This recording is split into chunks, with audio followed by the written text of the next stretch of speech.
to get the. Yes.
Ready?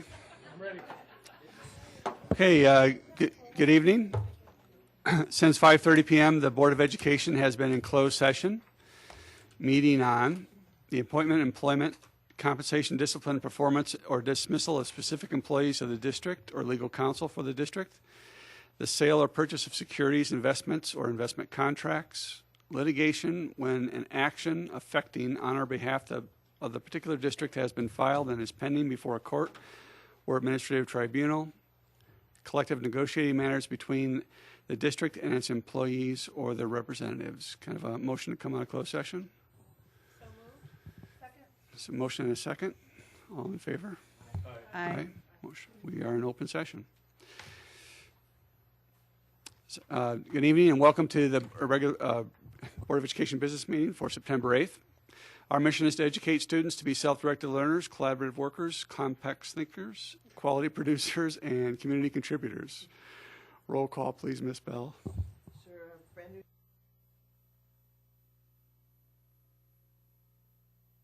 President Susan Crotty, Kristen Fitzgerald, Susan Price, Terry Fielden, Jackie Romberg, Donna Wanke, and Mike Gaff. Okay, could you all please stand up and join in the Pledge of Allegiance? I pledge allegiance to the flag of the United States of America and to the republic for which it stands, one nation, under God, indivisible, with liberty and justice for all.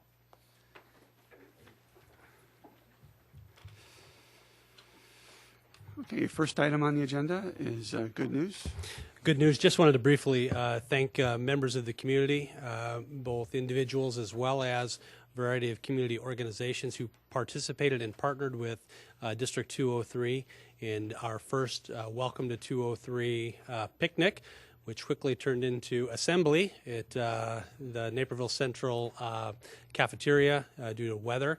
That being said, weather did not seem to have any impact whatsoever on the great event that we held.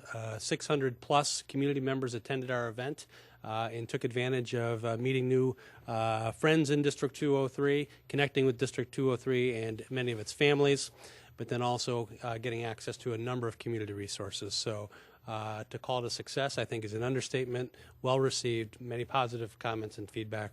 We'll solicit opinions from participants about future events, but it looks like something that we'll continue to do. So that was a great event and great news there. Okay, it was a good time. Certainly, there was a lot of good community groups there. I enjoyed talking to quite a few of them as well. And I know most of the members of the Board of Education attended, so I think that was very positive too as well. And they spent a lot of time circulating around the tables. In particular, Kristen hit pretty much every table, I think, in the room. So, one thing I noticed was it was really exciting to see how many of the families were new families. I know that was the goal, and we wanted returning families as well, but it was I thought maybe 75% of the families that I talked to in the cafeteria were new. Okay.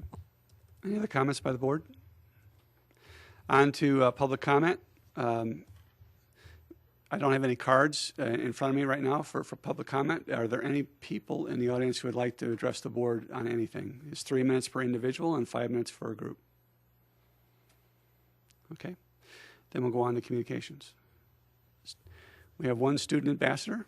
So do you have a report prepared for us tonight? Then go ahead. Kevin, can I interrupt you real quick? Just for our community who might be watching, would you introduce yourself a little bit to the community? Just tell us who you are. You're in school at the Naperville Central, and a little bit about what you're involved in. Okay. Thanks.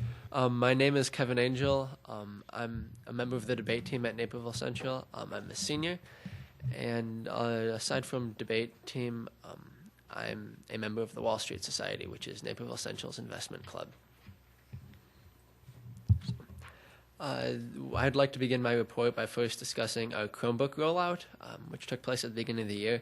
It worked fairly smoothly. There were a few technical issues as far as accessing Canvas and Infinite Campus on the first week, but after the first week, it was all smoothed out, and as far as I can tell, it's all good to go. Teachers are utilizing it in classes as much as they can, and I found it to be very useful. I note the device that you're using right now, by the way. Yes, Very good. it's the district-issued Chromebook. So. And our director, Arendra, was over there smiling happily. I'd also like to address how the second week of school, I don't know if you guys are aware of it, but Central was picketed by a group of pro-life protesters, both before and after school. It caused a decent bit of controversy and discussion at Central because many students disagreed with them, as well as a lot of the signs that they displayed were very graphic, so that disturbed some of the students. As far as people at Central know, and I know, there weren't very many, if any, altercations between the protesters and students. There's one that I can think of, and that's unclear on who initiated that.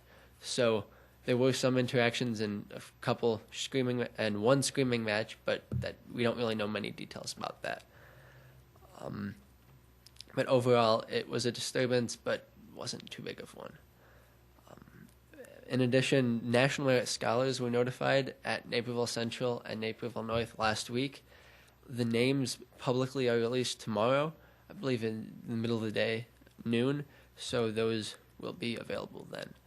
And then finally, I'd like to conclude by saying that Naperville Central has created a new testing center where students can make up tests instead of having to work with the individual teacher to find a time that would work for both of them.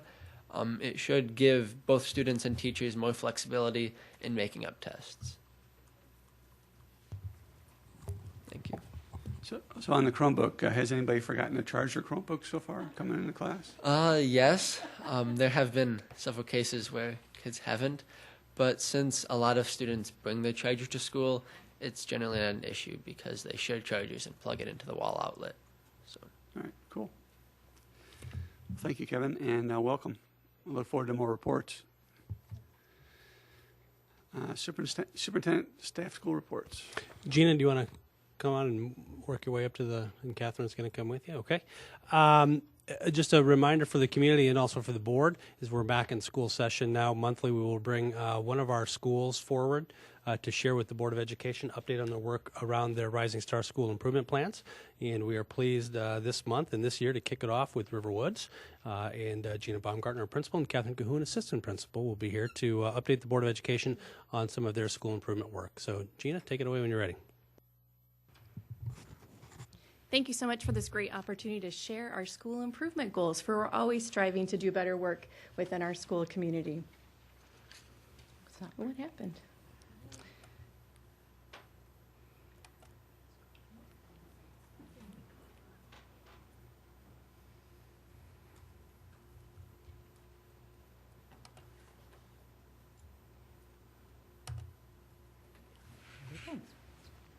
As we develop our school improvement plan, we keep the mission of District 203 as well as the Riverwood School mission in mind. Our school mission, created within the early years of Riverwoods, aligns with the district mission to provide students with the skills they can apply throughout their lives, including academic and social-emotional skills, in order to be successful in our global society. To accomplish our mission, we work together in teams throughout Riverwood School and the greater community.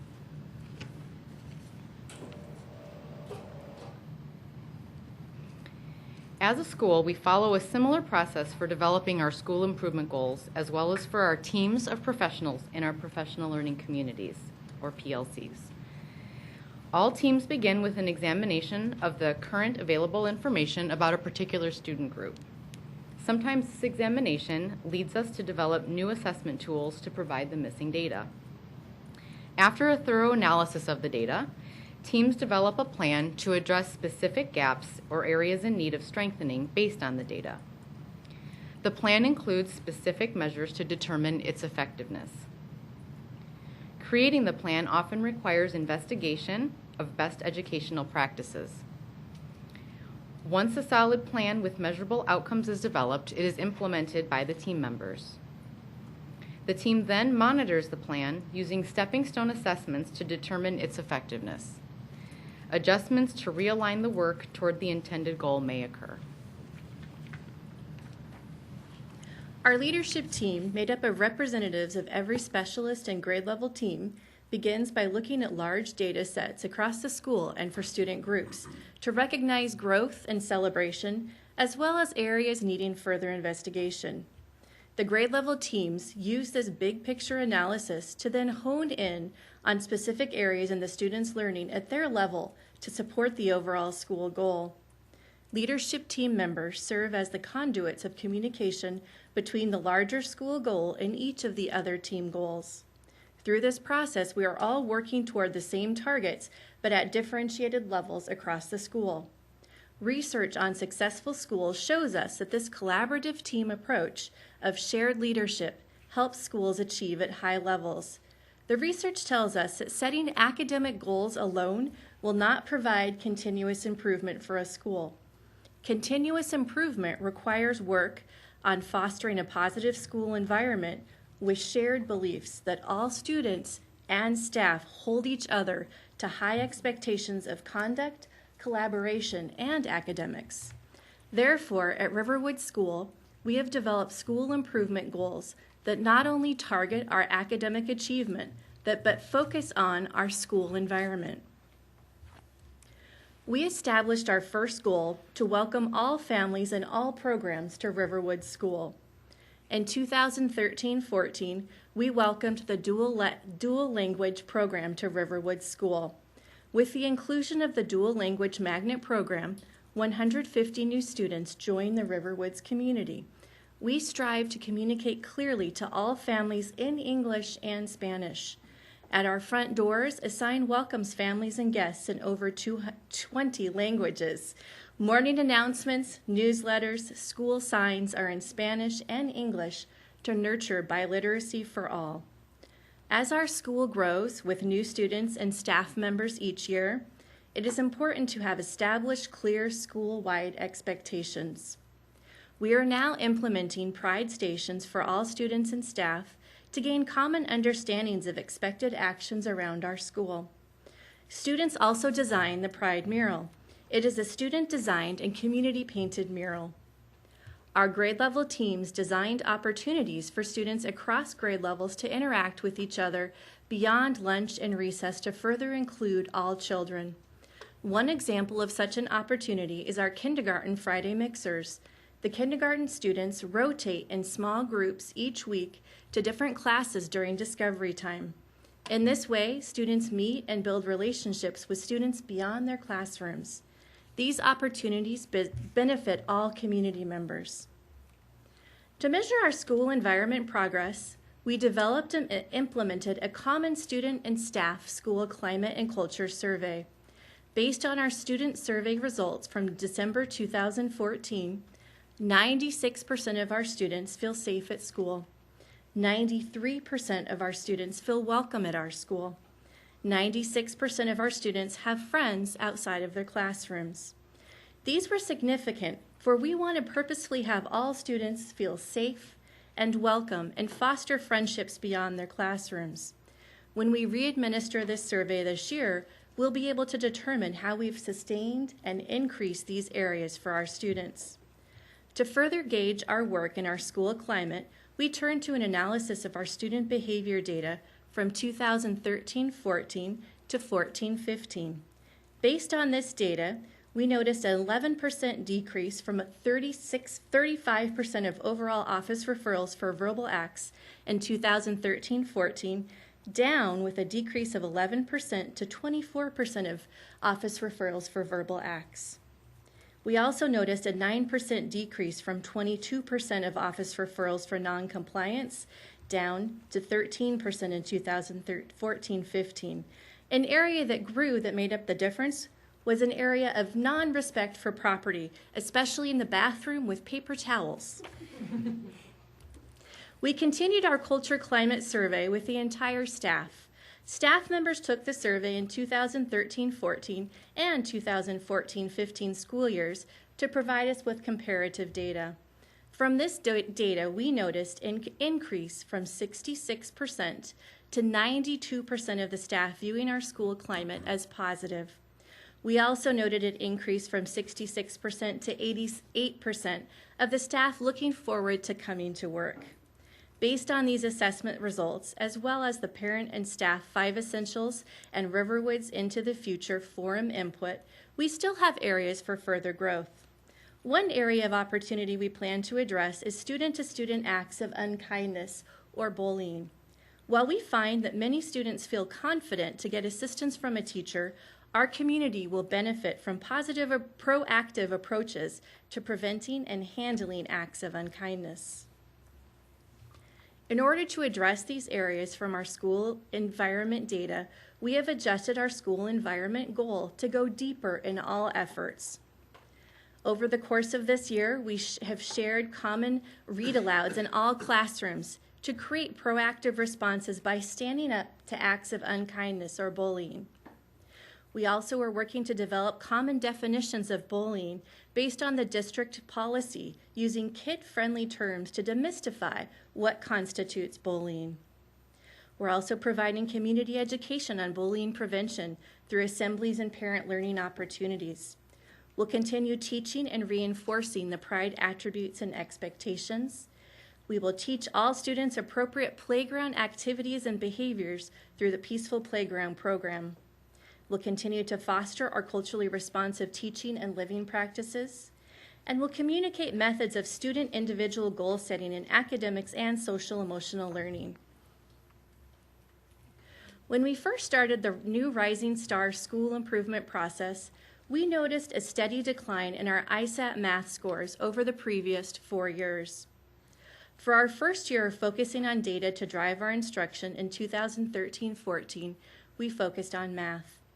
Our most successful practice was the development of small, guided math groups to target certain skills based on the student assessment data. In this video clip of students in small, guided math groups, a 4th grade teacher describes the process her team used to differentiate math instruction.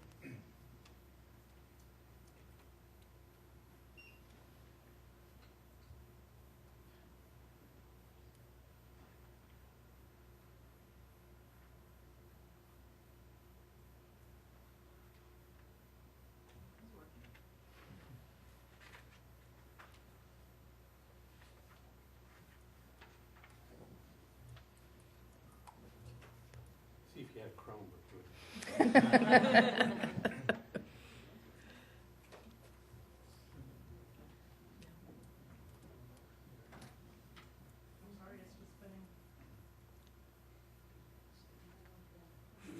Why do we trust that it's brilliant? And in this video, it shows students actually working in small guided math groups with their teacher or an assistant or independently to really target and hone in on the skills that they need. The teacher also described the process of how they looked at different data and how they came to the decisions that they made to target the specific skills.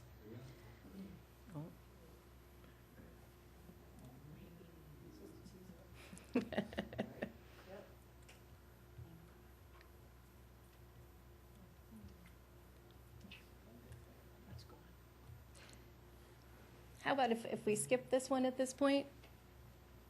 During the spring and summer of 2014, our leadership team received extensive... Teachers collect data to create small group or individualized learning experiences, which allows for differentiated practice during the math block.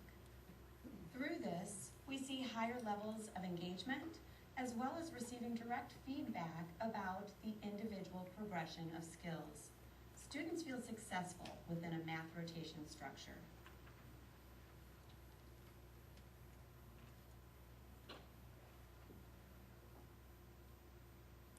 During the spring and summer of 2014, our leadership team received extensive training in the professional learning community process. In 2014-15, we fully committed to professional learning communities across the school. Our 3rd grade team utilized the PLC process to present students with opportunities to travel between the 4 classes, monolingual and dual language classes, for their daily word study time. Not only did this differentiate learning and practice with words for all 3rd graders, it also provided our dual language students with the opportunity to academically interact with students across the grade level. In this video, a 3rd grade teacher describes how his team used the PLC process to differentiate across their grade level for word work.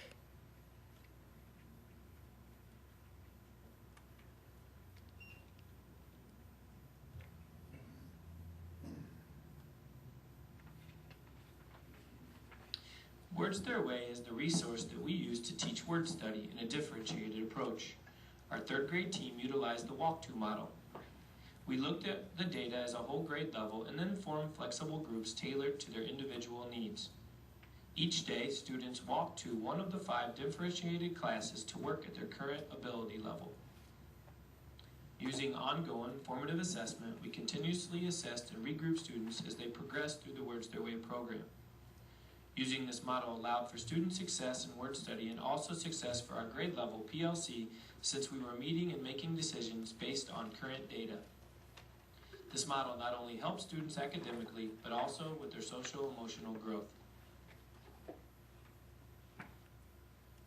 Overall, our teachers are now more comfortable differentiated for their students in a variety of ways.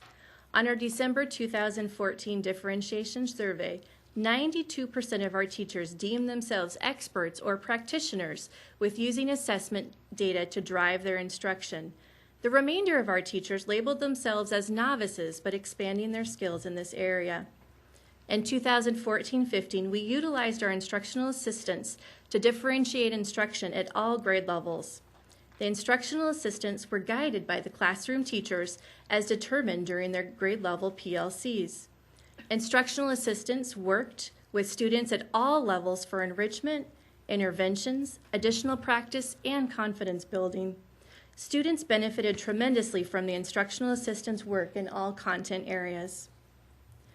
Through increased differentiated practices in math during the 2013-14 school year, our students turned a 4-year downward math slide into positive gains and even surpassed the district growth expectations on ISATs in 2014. In 2013, we were below the district average growth in ISATs for math at 105 and the district at 109, but above the state. In 2014, we exceeded both the district and state averages for growth on ISAT math assessment. During the same time, 86% of our students met or exceeded on the math ISATs. With no ISATs in 2015, we wanted to determine if we continued this upward trend for math, so we analyzed our performance series math data. In 2012-13, 49% of our students met or exceeded their expected growth on the performance math series assessment. In 2013-14, 52% of our students met or exceeded their growth on the performance series math assessment. In 2014-15, 64% of our students met or exceeded their expected growth on the math performance series. While we've seen good growth in math, an area for our future work will be with our students eligible for free and reduced lunches, for they met their growth targets on performance series math assessments at 40%. There has been a steady increase year over year for our students, but there still needs to be work, an area of focus for us.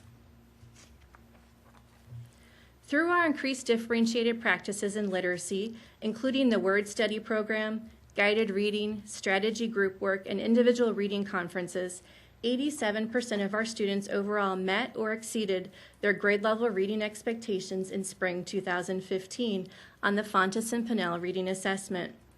Our dual language students' English reading skills grew from 59% meeting their grade level expectations in the fall to 65% meeting their grade level targets in spring 2015.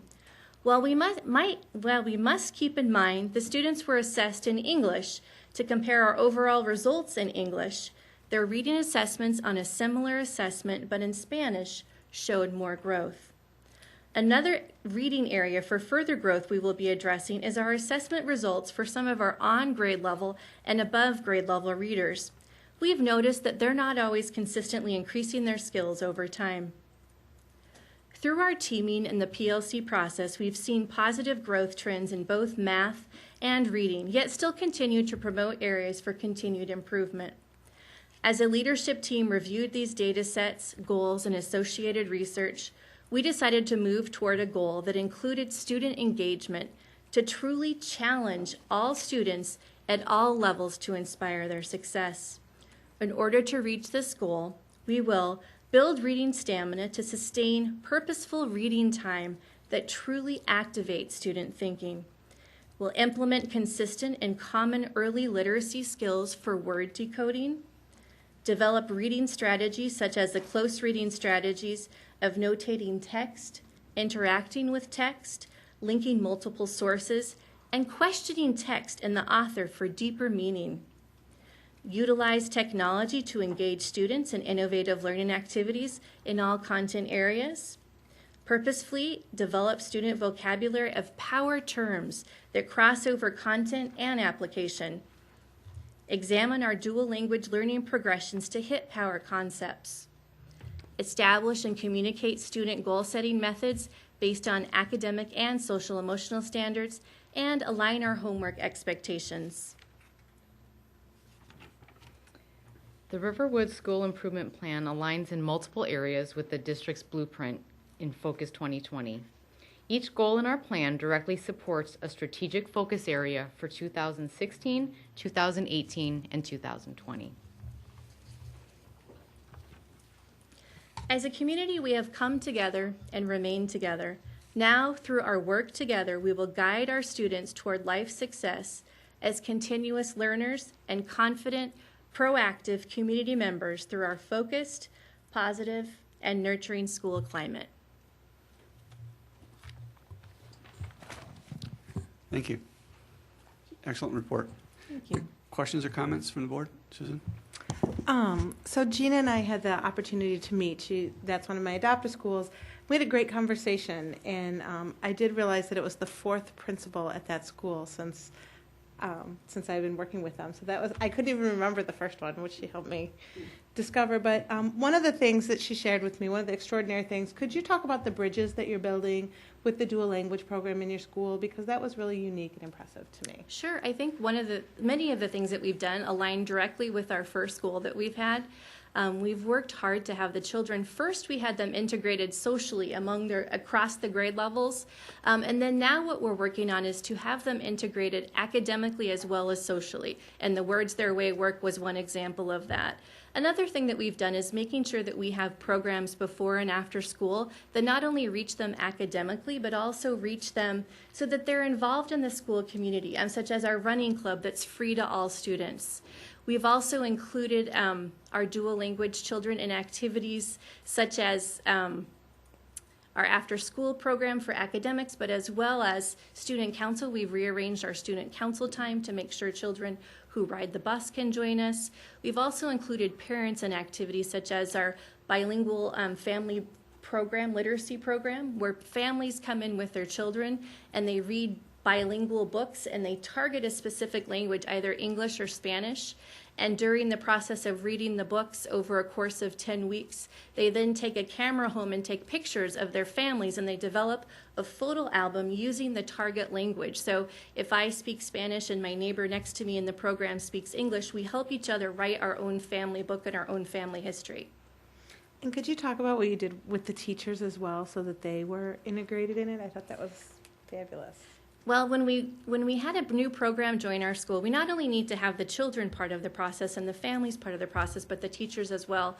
One of the unique things we did to have our staff integrated is we had some stay-in plays after school where we just invited all of the staff to stay and play games. We played things like hide and seek, if you can believe it, a whole bunch of adults playing hide and seek across the school.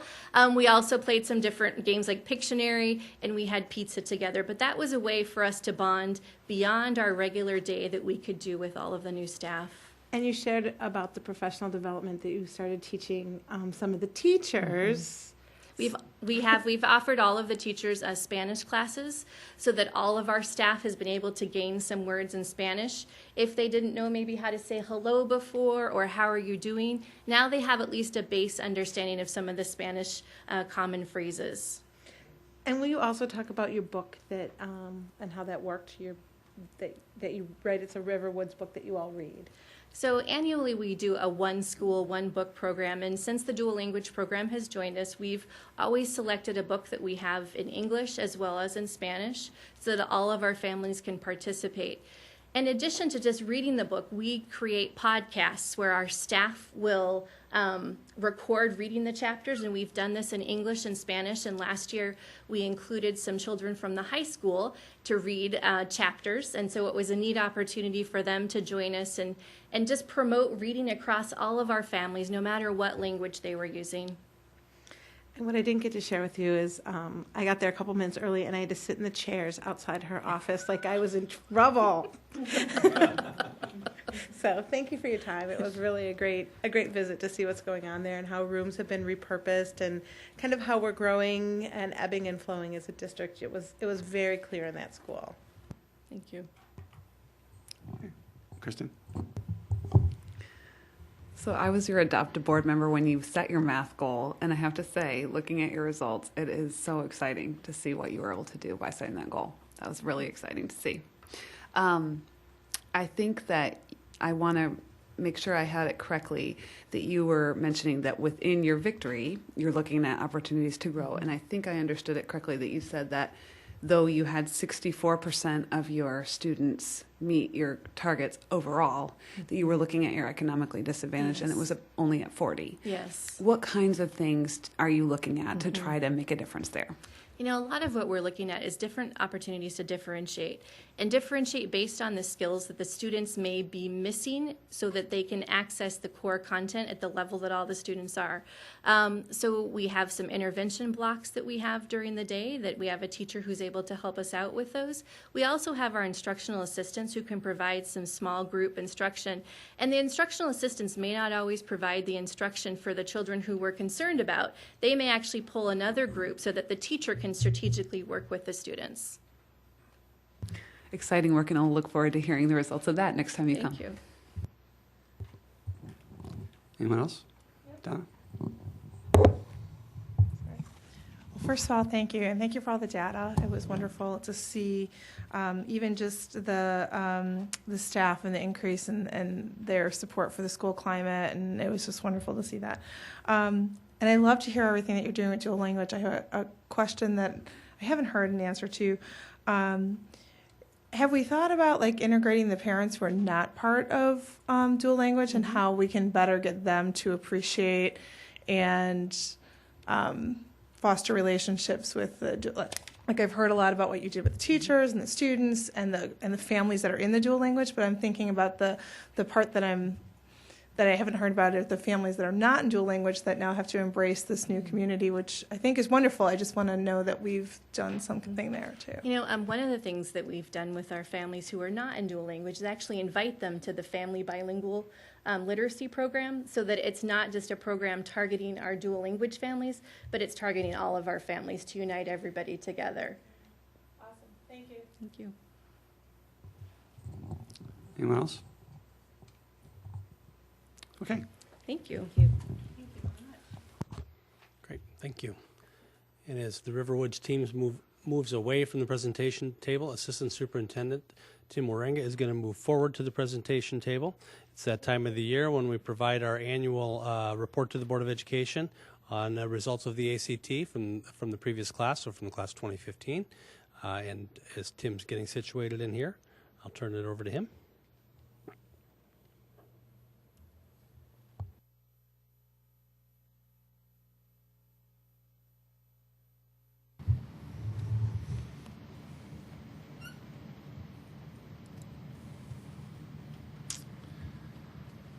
Thank you, Mr. Bridges. Tonight I will discuss the ACT scores for the class of 2015 and how we use that data to improve our work with the students of Naperville District 203. Every year, ACT sends us the data in August for the graduating class of the previous spring.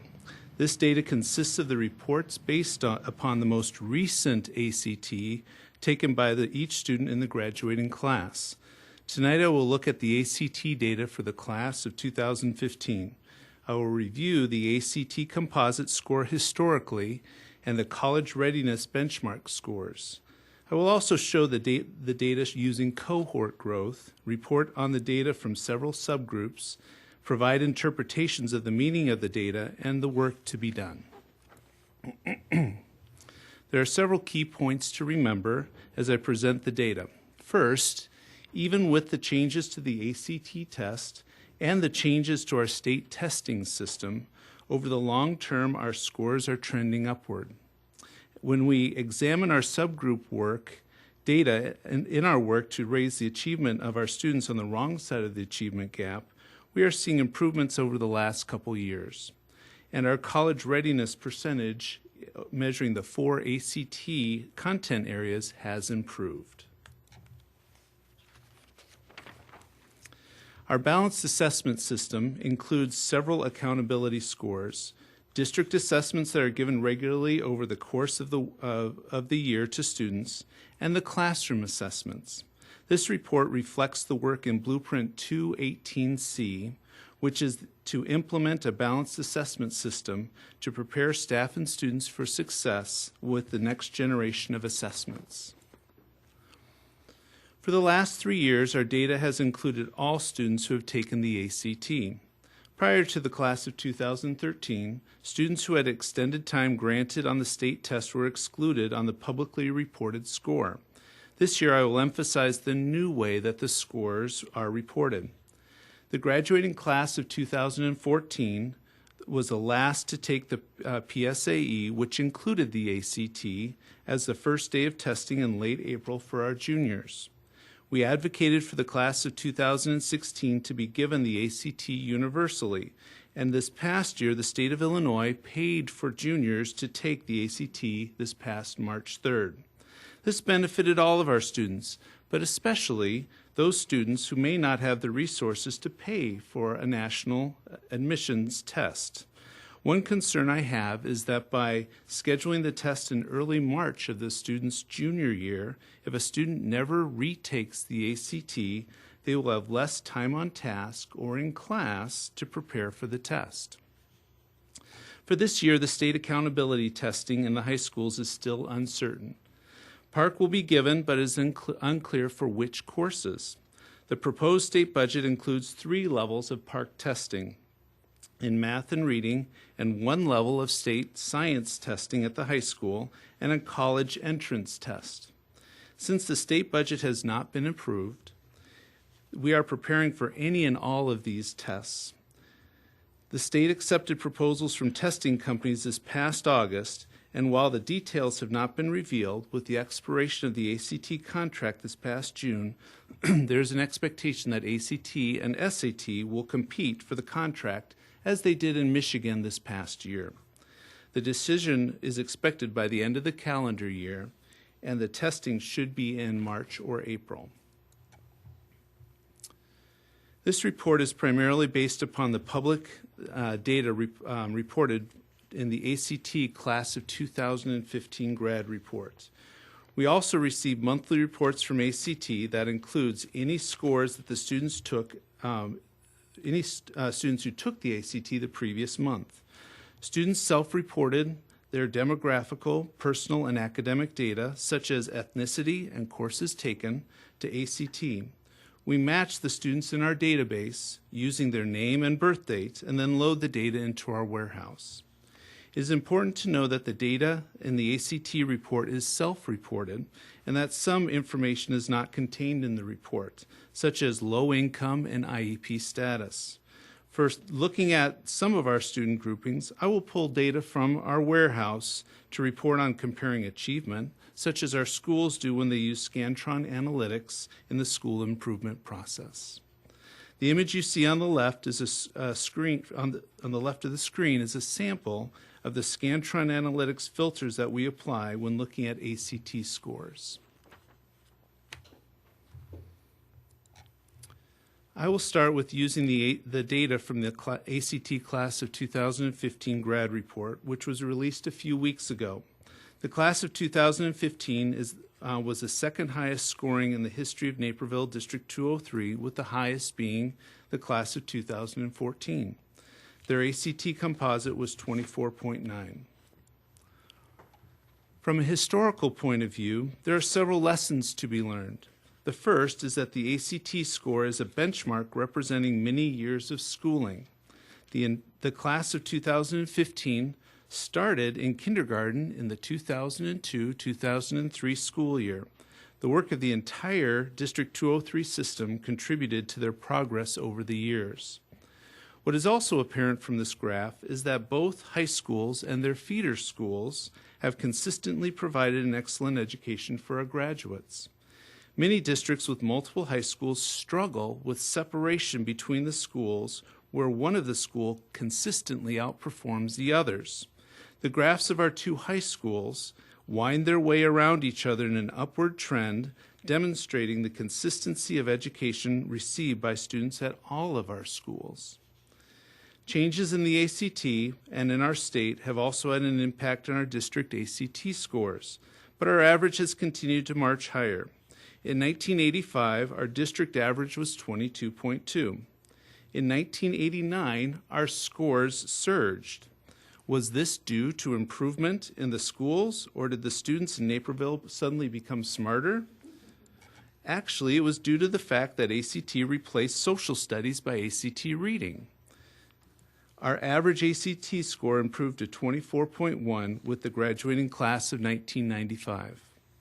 In the 1990s, we had about 75 to 85% of our students taking the ACT. These were students who could afford the test and were going to college. In 2001, the new Prairie State exam with the ACT was given to almost all juniors, with the exception being the students who took the alternate state exam. Our students continue to improve, and in 2005, our graduating class was higher than just a decade earlier, even though the ACT was now given almost universally. The graduating class ACT report, up until this point, had only reported students with standard time tests, meaning the scores of students who had extended times on the test were left out. While we always counted all scores in our school improvement process, publicly our scores did not reflect all students. With the class of 2013, ACT corrected this, which was more accurate but lowered the publicized scores. But students have continued to improve, with the students in the graduating class of 2015 having a higher ACT than all the students accounted for, with all the students accounted for, than a class a decade earlier of whom ACT only counted the standard time students. Molly Farmer and I presented cohort data to you just this past June that included the Explore, Plan, and Practice ACT. We use these tests to help us prepare our students for the ACT as a college entrance exam. The graduating class of 2015 was the first cohort to start with the Explore back in 2010. Cohort data helps us understand both the achievement and the growth of our students. So while the class of 2014 had the highest achievement on their ACT average, the class of 2015 was able to match their growth from the freshman year plan to the ACT, and the class of 2013, whose achievement was the lowest of the three classes on the ACT average, had the most growth from the plan to the ACT. Students fill out their demographical information when filling out the paperwork for ACT. It is voluntary and self-reported. It is important to note that variability could exist in this data due to the nature of self-reporting. For example, with the class of 2015, 10% of the students opted to not share their ethnicity. From the ACT report, we can look at subgroups and how they compare to the average score. If the average score of this subgroup is significantly below the average score, then is often described by the phrase achievement gap. Our staff has been involved in discussion and action around how to reduce these achievement gaps. For instance, a gap of 6.5 scale points between the average of our black students and the overall average in 2013 has been reduced to 5.8 scale points in 2015. In the last 2 years, the subgroup has increased their scores. The gap of 3.7 scale points between the average of our Hispanic students and our overall average in 2013 has reduced to 3.4 scale points. While these are small successes, they are certainly not enough. The work takes time and resources, of which we are dedicated to provide in this endeavor. ACT defines the core as students who take 4 years of English, 3 or more years of math, 3 or more years of social studies, and 3 or more years of natural science. This chart outlines the number of students in each ethnic group, the percentage taking the core or more, the average ACT for those who take the core or more, and those who do not. For those students in every subgroup, a key strategy is to have the students take the core or more. As Dan Bridges has defined for us in our levels of leadership, this is part of the academic press to improve the learning for our students. Several of the blueprint action items, such as summer school, curriculum development, ELO, and the multi-level system of support, will help to improve the achievement and growth of those on the wrong side of the achievement gap. The ACT grad report does not report on low income status or IEP status of our students. These are two subgroups that our improvement teams research. Since the data is not in the grad report, I mined the data from our data analytics tool, Scantron Analytics. This is the tool that all of our teachers and administrators have access to, but it is used primarily by the school improvement teams and student service teams. The averages are different because this data set includes every score for the students in the class of 2015, not just their most recent score. The filters used are from the Data in Infinite Campus, our student information system. It is clear from the graph that in both cases the achievement gap is narrowing. Our gap for low-income students has decreased from 5.46 scale points to 3.63 scale points over the last 2 years. Over the same time period, our gap for students with IEPs has reduced from 6.28 scale points to 6.13 scale points. It is again our goal to accelerate this process. ACT sets benchmark cut scores for each subject area in order to create a common focus for our schools across the nation, establish high expectations for our students and schools, to promote a rigorous curriculum, to inform college counseling, and to measure and evaluate the progress of students in schools. The benchmark score that, according to ACT research, reflects a 50% chance that a student will score a B or greater, or 75% of a student scoring a C or greater in a college entrance class in the respective content area.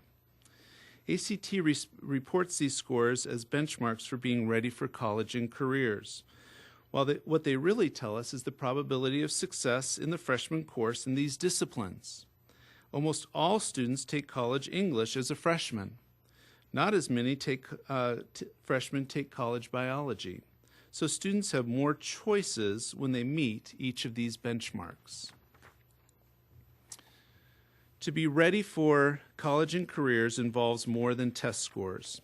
Our staff, curriculum, activities, and athletics provide opportunities and promote behaviors that will help students be successful beyond the test scores.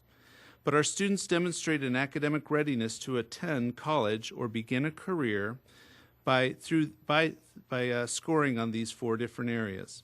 The highlight is that the higher percentage of all students that met all 4 benchmarks than it was in the previous 2 years. This is over twice the state percentage. While these scores are very good compared to the state average, we are continuing to strive to improve these scores so our students have more opportunities available to them. Under the direction of Mr. Bridges, our entire system has dedicated time and energy to the closing of achievement gaps. Specific next steps include pressing for more students in the core, actionable items on closing achievement gaps in school improvement plans, improving data access, promoting culturally responsive practices, and providing a balanced assessment system. What I want to be sure to leave you with here today are the following points of pride shared in this presentation. The ACT score is a benchmark representing many years of schooling. The work of the entire Naperville 203 system contributed to their progress over the years. We are all in this together. Our data indicates that both high schools and their feeder schools have consistently provided an excellent education for our graduates. The graphs of our two high schools wind their way around each other on an upward trend, demonstrating the consistency of the education received by students at all of our schools. As the previous slides have shown, we are making progress on closing the achievement gaps among Black, Hispanic, low-income, and IEP students. We have multiple opportunities to mine data from outside sources and from our own systems. As college readiness data, benchmark data indicates, we as a district continue to move higher in setting up our students for academic success in the post-secondary arena. It is a celebration that the percentage of our students who meet all 4 benchmarks is on the rise. I will now take your questions. Okay, thanks, Tim. Any questions? Kristen? Did you? Well, it's really encouraging to see the narrowing of some of those gaps. Absolutely. And I think it's also very reassuring to look at the growth and look at that growth trajectory for all those different years to see how our growth continues to stay on that same upward trajectory, for lack of a, since you've already said that word. Sure. I'm wondering if you can tell us what you expect going forward. You know, sure. It seemed as if it is very cohort-based, where you have the groups and they're starting and then they've got the growth and their growth is outpacing, but their growth is staying similar, and excitingly we're seeing the academic achievement gaps closing. But what do you expect going forward in terms of the similar trajectories for the years going forward? And it's always difficult to project because each group of students is individual and different. But the class of 2016, which is presently with us, their trajectory shows us that their growth actually from the Explore to the Practice ACT outpaced this previous cohort, as well as their Practice ACT score was higher than the previous one. So we're hopeful on that, and we'll continue, though, in working with those students, not only to provide them the experiences that will help them on their college entrance exam, but help the other cohorts as they're coming up through the system as well. Thank you. Actually, Donna had her hand up before. So comprehensive, thank you. And as I dove into it deeper, I got into my geeky statistics person, and I noticed that you mined data for the low income and the IEP students to look at closing gaps. But what I really loved was what you provided, and I know that this was provided by them, but well, I think some of it was mine.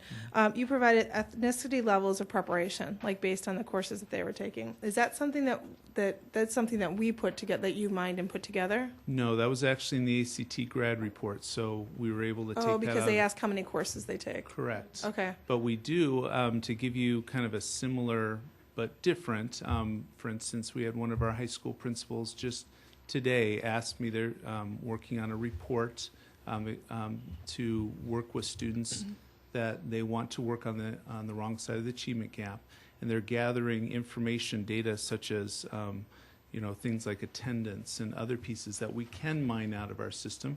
It takes a little bit of time to do that, but it is information that we have there that we can provide so that they can take a look. And what's nice about our systems is they can actually start mining some of that themselves. So when we looked at the ethnicity levels of preparation, that's not something we did for low-income or IEP students? Correct. Okay. Yeah. Someday, I'm not asking, I don't want to charge you with any, because I know that's a lot of work, but I would love to see that, like, as if it ever becomes available, not for me, I'd love to see it, because I think that that's something that we have a whole lot of control over it with our career counseling, with our counselors, and the trying to encourage students to take more of those core classes so that we can close those gaps even faster. It was interesting when this report came out. That is not a slide that I typically have reported on before, but the words of Dr. Hester were echoing in my ears. She's always talking about the core or more, And when that's been in our report, and to be able to kind of show how impactful that is, I think is something that our schools can focus on too. And that's what I globbed onto in your report. I saw that and I thought, oh my goodness, like that's something that we really can have huge impact and cut those gaps even faster. So thank you. Susan? So Tim, if Core and More makes such a difference, how are we intentionally, as I hear Dr. Hester say those words all the time, how are we guiding people more to those? And especially, gosh, when you look, as you have it broken down by race and ethnicity, it's so interesting. I mean, and I think one of my takeaways from this is that I know you often go back, all of the cabinet goes back to the last year's presentation that you gave us, and if it was a successful presentation, you mirror that quite closely. And I think it's really helpful if you pull in new data so that it gives us kind of new points of discussion as well. You know, I think we don't know, we're not always asking for that because we don't know what's there. So how do you counsel more people into Core or More? I'll provide a couple, and then I'll turn to my colleagues behind me. But historically, we've targeted in some of the areas, like in mathematics, to get students to Algebra 2. And so, for instance, this year there's an effort to get the students into Algebra 1 as freshmen. And so you've heard of that effort. There's also I think the core work that's being done in our sciences, that the curriculum work that Jane's leading with her team, that provides us with, starting with the chemistry, the different sciences that will provide that kind of preparation for our students. So I don't know if there's anything that my colleagues want to add.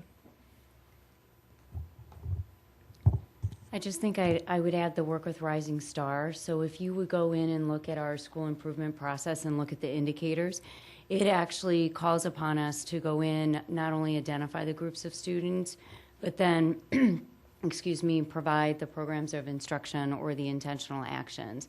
So Tim mentioned what we're doing with algebra, or I should say what our high schools is, they really have peeled back the layers of data there, and then they have in a very targeted way worked with the teachers on differentiated instruction.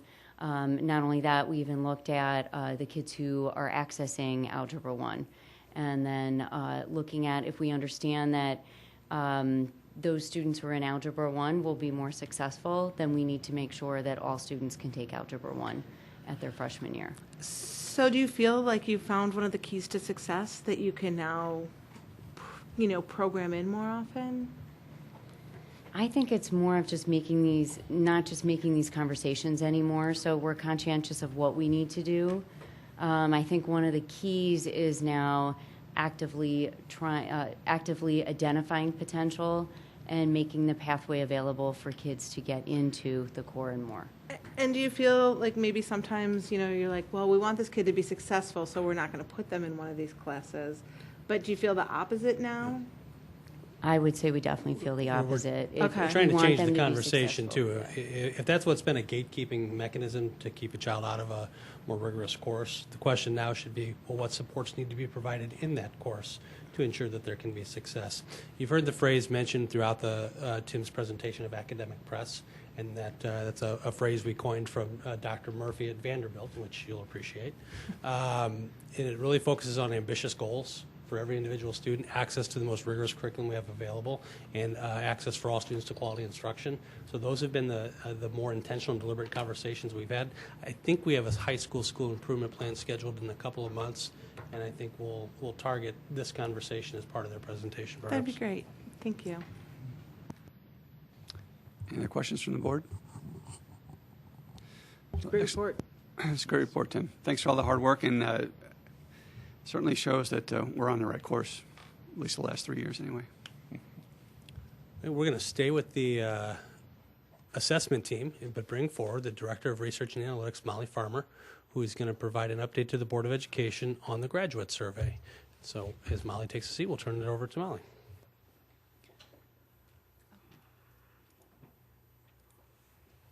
Thank you, Mr. Bridges, for the introduction. Tonight's presentation is about the surveys we ask of the students who have graduated from Naperville District 203. The outcomes of this presentation are to show how the results of these surveys fit with the Focus 2020 strategic blueprint commitment and to review the indicators of success for this project. In order to accomplish that, we will review data from 3 different graduating classes. The results in this presentation are organized by topic instead of by graduating class. The Focus 2020 Strategic Blueprint Commitment 220A is to evaluate students' post-secondary achievement of the District 203 mission. The graduate survey actually includes 3 different surveys. The focus for tonight is the senior exit survey for the class of 2015, the 18-month graduate survey for the class of 2013, and the 5-year graduate survey for the class of 2010. The indicators of success for this long-term project is to have a graduating class have a 20% response rate 5 years after they have graduated. We want to make sure the community knows about the survey and has access to the results.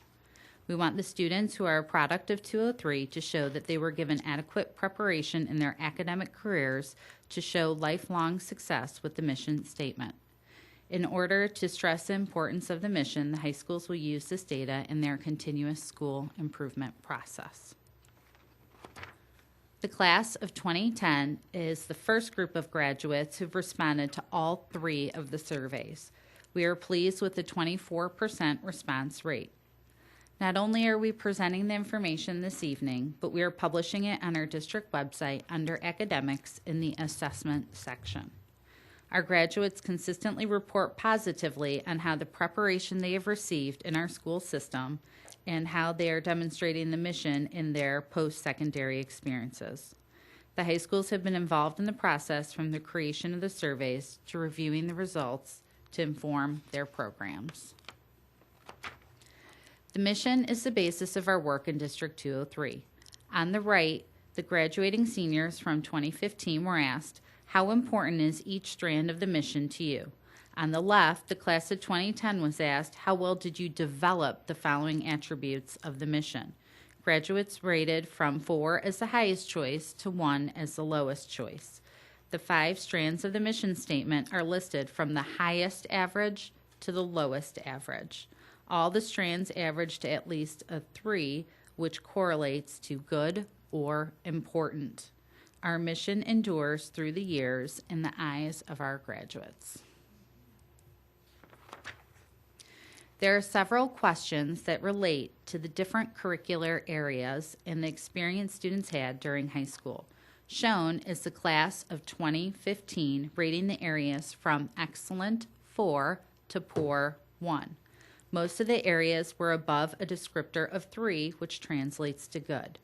Special education was top for the class of 2015 and 2013 on their senior exit survey. It is a celebration that our students in need are feeling supported. The largest increase was school counseling/student services. Class of 2013 and 2010 had the results ranked as 12th on the list, while here it is 10th.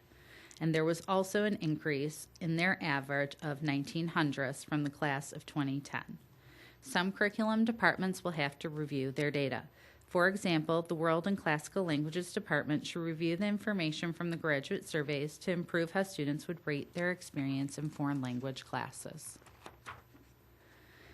The follow-up question to the class of 2013 on the 18-month graduate survey is asked differently because a graduate's frame of reference has changed with the time progressing. Both questions asked about the various curriculum areas.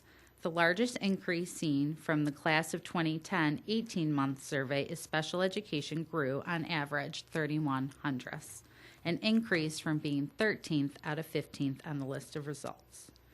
We are also pleased that even though the class of 2013 rated their experience in foreign language classes low on their senior exit survey, similar to the class of 2015 on the previous slide, they are rating their preparation in foreign language class higher 18 months later.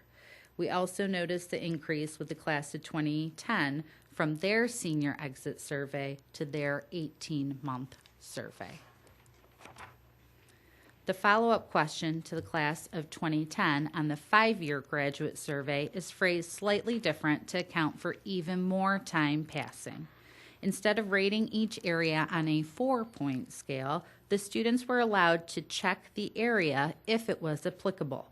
For example, 55% of the students found English Communication Arts a part of their high school education that they use now. When looking at the curriculum areas, ELA, math, and science were also the top 3 here and on the class of 2013 18-month survey.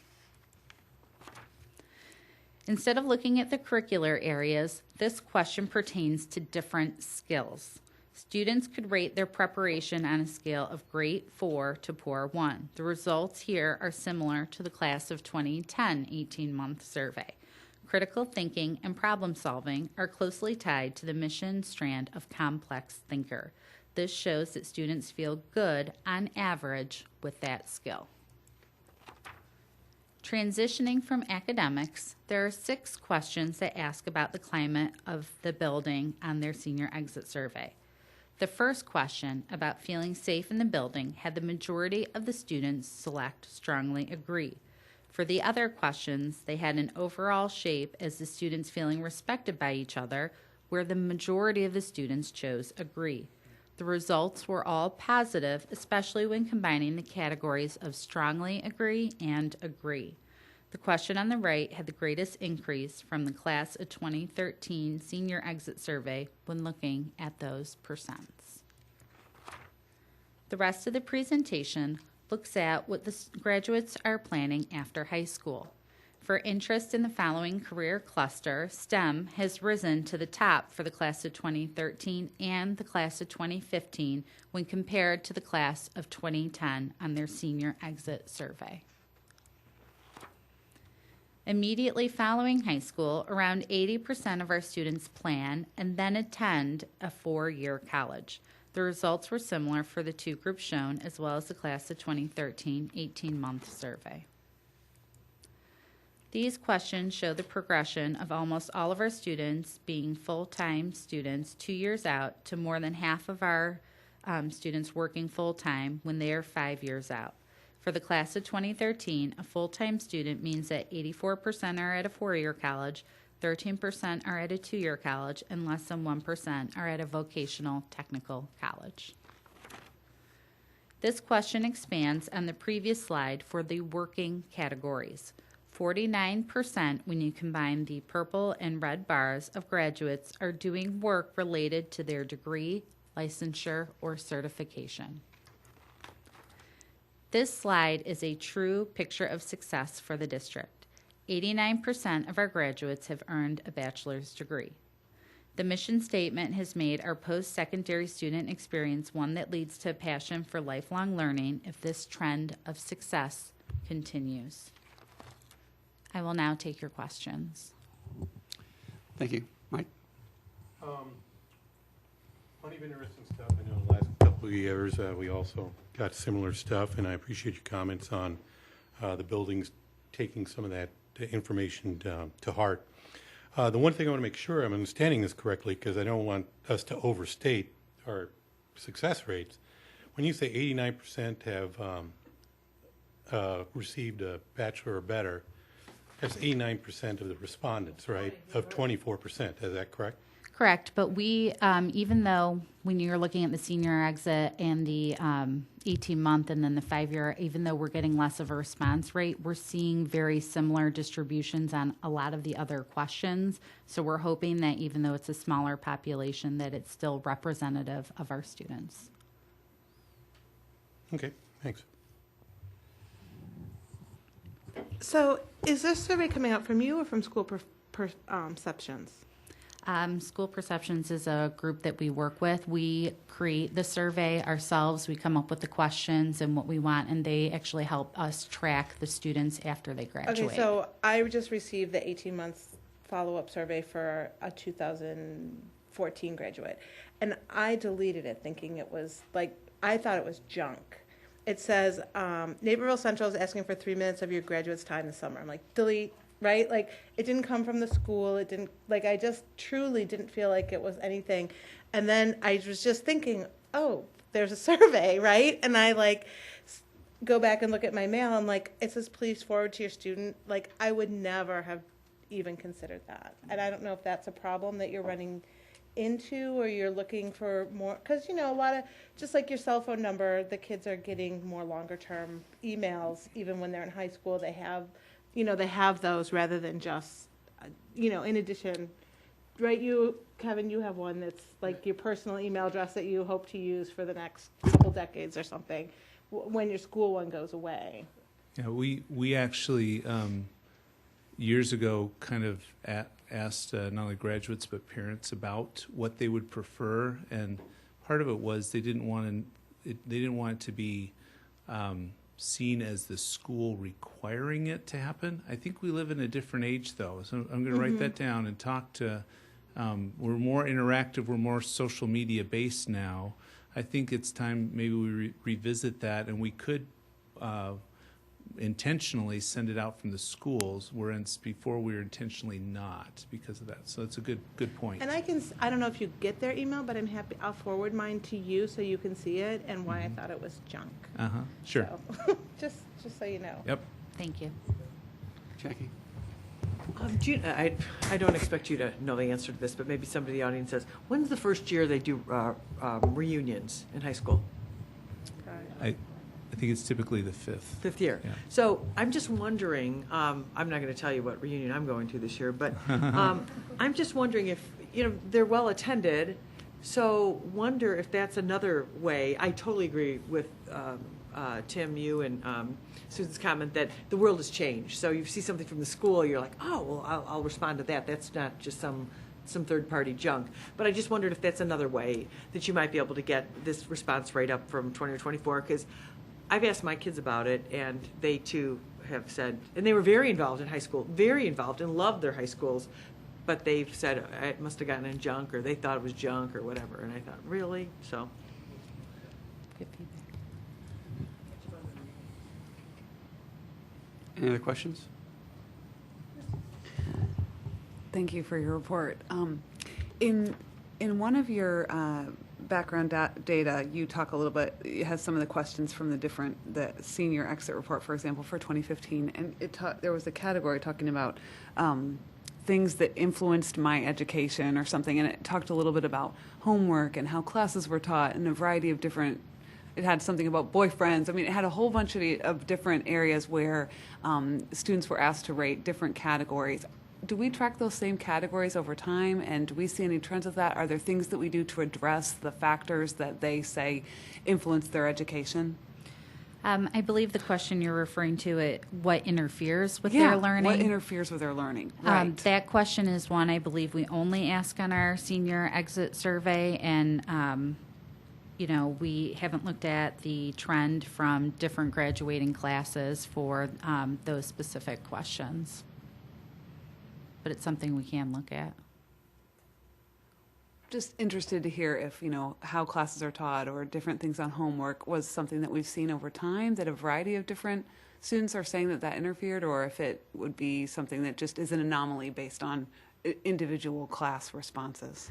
Well, for that specific one, we do know that they are commenting on the classes, and that tells us that instruction really is critical, and that that teacher-to-student relationship is really important, and when it's not there, that is a large factor in interfering with the students' learning. Okay. But I just want to caution, I don't feel like they're saying that overall they feel like their classes are not being taught well. It's just saying that when it doesn't occur to have that relationship, that's what is causing them issues in their learning. Yeah, and there's a variety of different, like I said, there was something about, homework, and there's a whole variety of different factors. It was something that I was surprised to see that students would say, and that's why I'm asking if that's something we've seen or if it's just a anomaly. I know the one that you specifically referred to about instruction was something that I saw in a couple of the surveys, but I didn't go deeper into the other reasons. Okay. Donna? So I had one thing that kind of stuck out to me, and it's more of a comment than a question, so you're kind of off the hook a little bit. But on on page 14, when you have the post-high school and what students are doing after high school. And at first glance at it, it looked like, oh, we went from 84% going to a four-year college to only 77% going to four-year college. And as I looked at that closer, I realized we have a larger percentage going to a two-year college and then going to a four-year college. And I just thought that's really interesting because it's not really a reflection on us. It's more a reflection on the cost of post-secondary education and how much that has affected students' choices, I think. So I think we almost have to add all those together to look at our success. But I love that it was broken down. I just thought it was interesting as we look at the statistics. It's not always just a reflection of what we're doing. There's so many other factors. So thank you for all the detail. And I would, if I may, also add, we did not include the 2013 senior graduating data, and it was interesting to me that for the class of 2013, when they were first exiting, they said 80% were planning to go to a four-year college. And then when we asked them in their 18-month survey, what did you actually do? 84% said they were at a four-year college. So it was interesting. It's not what you would expect, that it would increase going, from what I planned to what I'm actually doing. But that was something that I noticed as well when I was looking across this slide. Any question? Okay, well, thanks for the report. Ed, Thanks, Molly. Are you satisfied with the data you're getting back? And does it at least tell you we're headed in the right direction? I'm absolutely satisfied.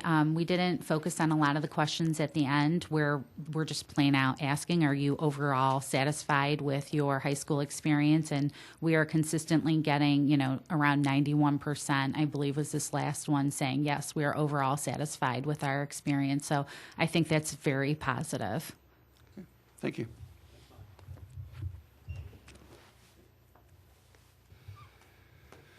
All right. Okay.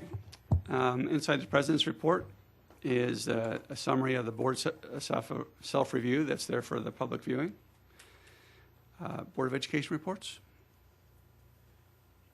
All right. We'll move on to the adoption of the personnel report. Can I have a motion to approve the personnel report as presented? I have a motion and a second. Roll call, please, Ms. Bell. Aye. Longkey? Yes. Yench?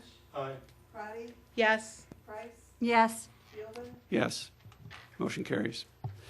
Okay, on to discussion with action. And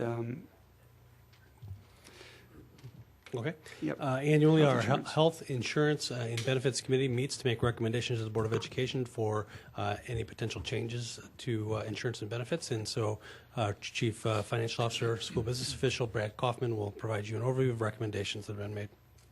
Again, this is discussion without action this evening. All right. Thank you, Superintendent Bridges.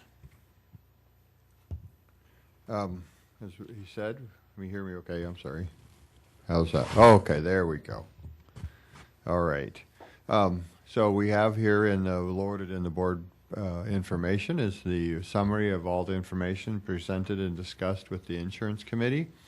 I would just like to briefly walk over the detailed financial report.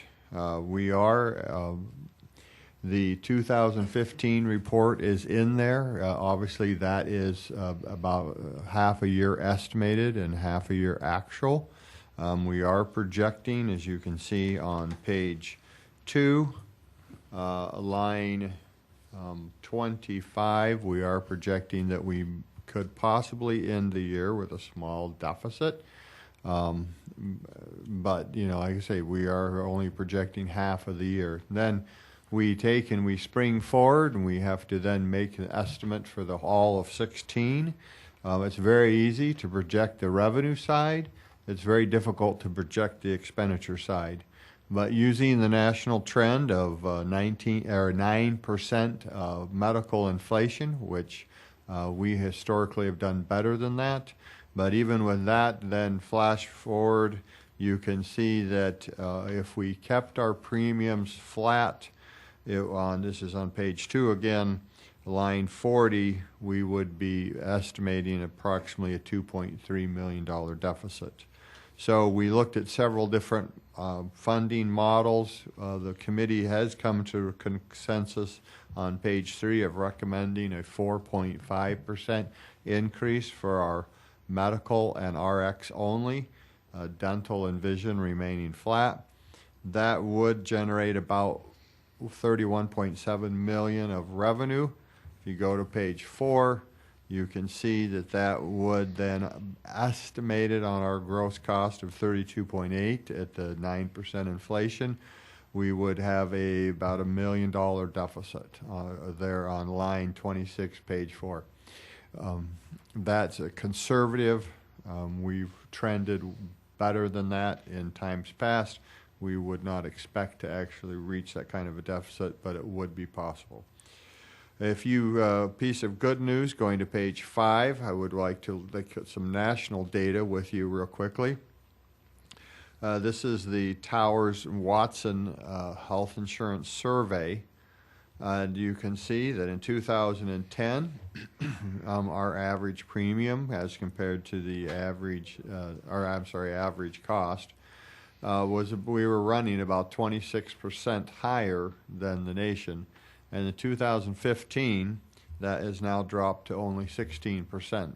So we are becoming more efficient, if you will, compared to the national average. And you can see that the 6-year average change 4.8 on Tower Watson, while we were at 3.2, which is 1.6 below, so how we're closing the gap. Finally, the last page, page 6, we've had several discussions before at the board table worrying or asking the question about the Cadillac tax, which is part of the Affordable Care Act. For any plans that they deem as having a higher than normal premium. So we ran a scenario through 2020 to benchmark our plans to see where we may be. Assuming that we maintained a 5% increase over the next years to 2020, you can see the only plan would be our Platinum PPO plan.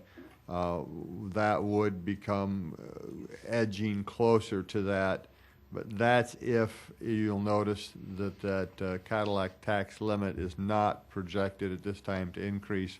We don't know if Congress will actually hold to that or if they will actually increase that for some kind of inflationary factor. So with all that data presented, we would want to just reemphasize that we're recommending a 4.5% increase in our premiums for medical and RX, and vision and dental is flat. And with that, I would entertain any questions. Questions from the board? Jackie? Mike? A couple. First one is the 9%. You know, even what you showed us up on the, didn't show up there, but on the graph, across the country, it was under 5%.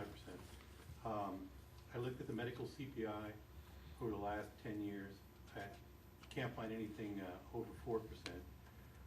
You look at the personal consumption expenditures, which is probably more accurate. That averages about 1.1% over the last 10 years higher, but you're still talking only about maybe, the peak's 5%.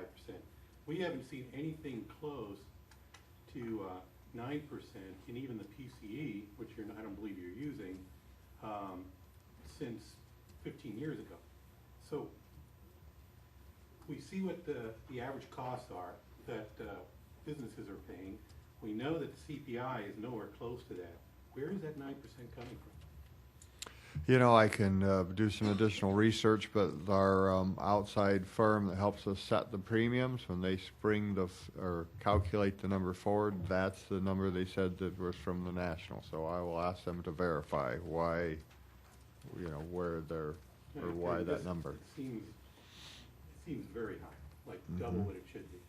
Which brings us to, is a 4.5% realistic? Which goes into a couple things. I'm glad you brought up the Cadillac tax, or the excise tax, as it should probably be called. When you talk about that, first of all, in your in the graphs they provided, did they include the, I saw where they put in the health savings account on our high deductible plan. Right. Did they include the flex contributions that employees make, and also the spousal surcharge in their calculations as far as what the cost would be that counts towards that? Right. It's my understanding that, HSA is included, okay, because that is employer provided. So that is included in the high deductible health plan. Flex spending, elections, and the spousal surcharge are not included in the calculations because they're not considered base premiums. They're elections. So, well, elections for flex, but as far as the spousal surcharge, an employee could elect not to have that if they chose to have their spouse go to their employer plan. So they're not reflected in these. Okay, you might want to check on that. I'm 99% sure the flex spending is definitely included, and I'd personally be surprised if spousal surcharge was not included. But I mean, Flex or HSA? Because HSA is included. yeah, I know. Okay, I said that. Flex. Yeah. Okay, I'll double check on that. And by the way, the law states it will be indexed for some kind of inflation going forward after 2018, but the Congress has not passed the exact numbers yet. As a matter of fact, those numbers may change to 10,227.5. They may even change going forward because they have not been put into the law yet. Those are the tentative numbers that are being put out by the administration as what they expect it to be. So that could also change. I'm not too worried about where we push on that. I think we're in pretty good shape, as you pointed out. Let me see what was my other question here. The other one's kind of tactic going down the road, so I'm not going to bother with that. But yeah, the biggest one is I think that inflation rate's way too high. So it once again gets back to the discussion we had before you were here. We had this in depth. But obviously, the higher we keep our rates, the more we're taking out of the education fund, and it sits in the health insurance fund. And as you've said in past meetings, our balance is too high right now, or higher than you would feel comfortable with. It's not that you're uncomfortable with it, but you would be comfortable with a much lower thing. Remember, every dollar we take out, and we're paying 85% of the cost, comes out of our education fund and out of our property taxes. So, we want to be prudent going forward, but we don't need to necessarily overestimate inflation or increase premiums more than is prudent going forward. So those are my big comments.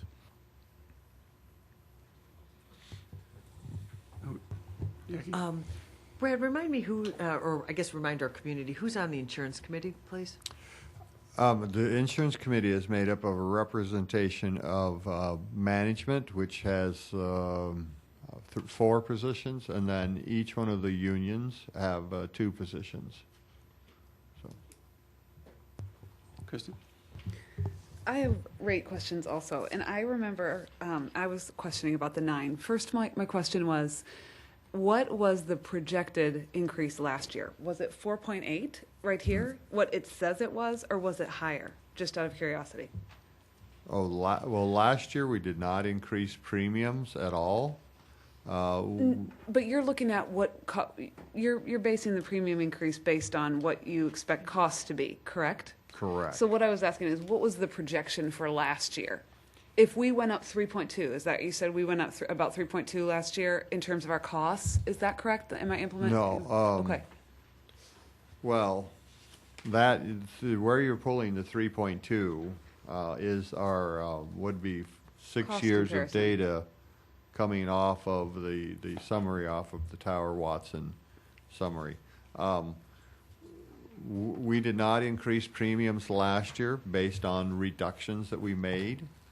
And we are running pretty close to flat. I mean, so we should expect, if you look on page 1. Brad, you may not have the information. I think the question she's asking is, what did we project or expect the cost to increase? Not what we were going to charge in terms of premium, but what did we expect cost of insurance to increase last year? 0, flat. Okay, so, and we expected that because of plan changes. Plan design and premium supplement through the spousal surcharge. So we held our costs flat by making plan design changes. But what was the overall projection for cost increase, just in terms of looking at that number, in terms of how to evaluate it based on what the nation does and what we do?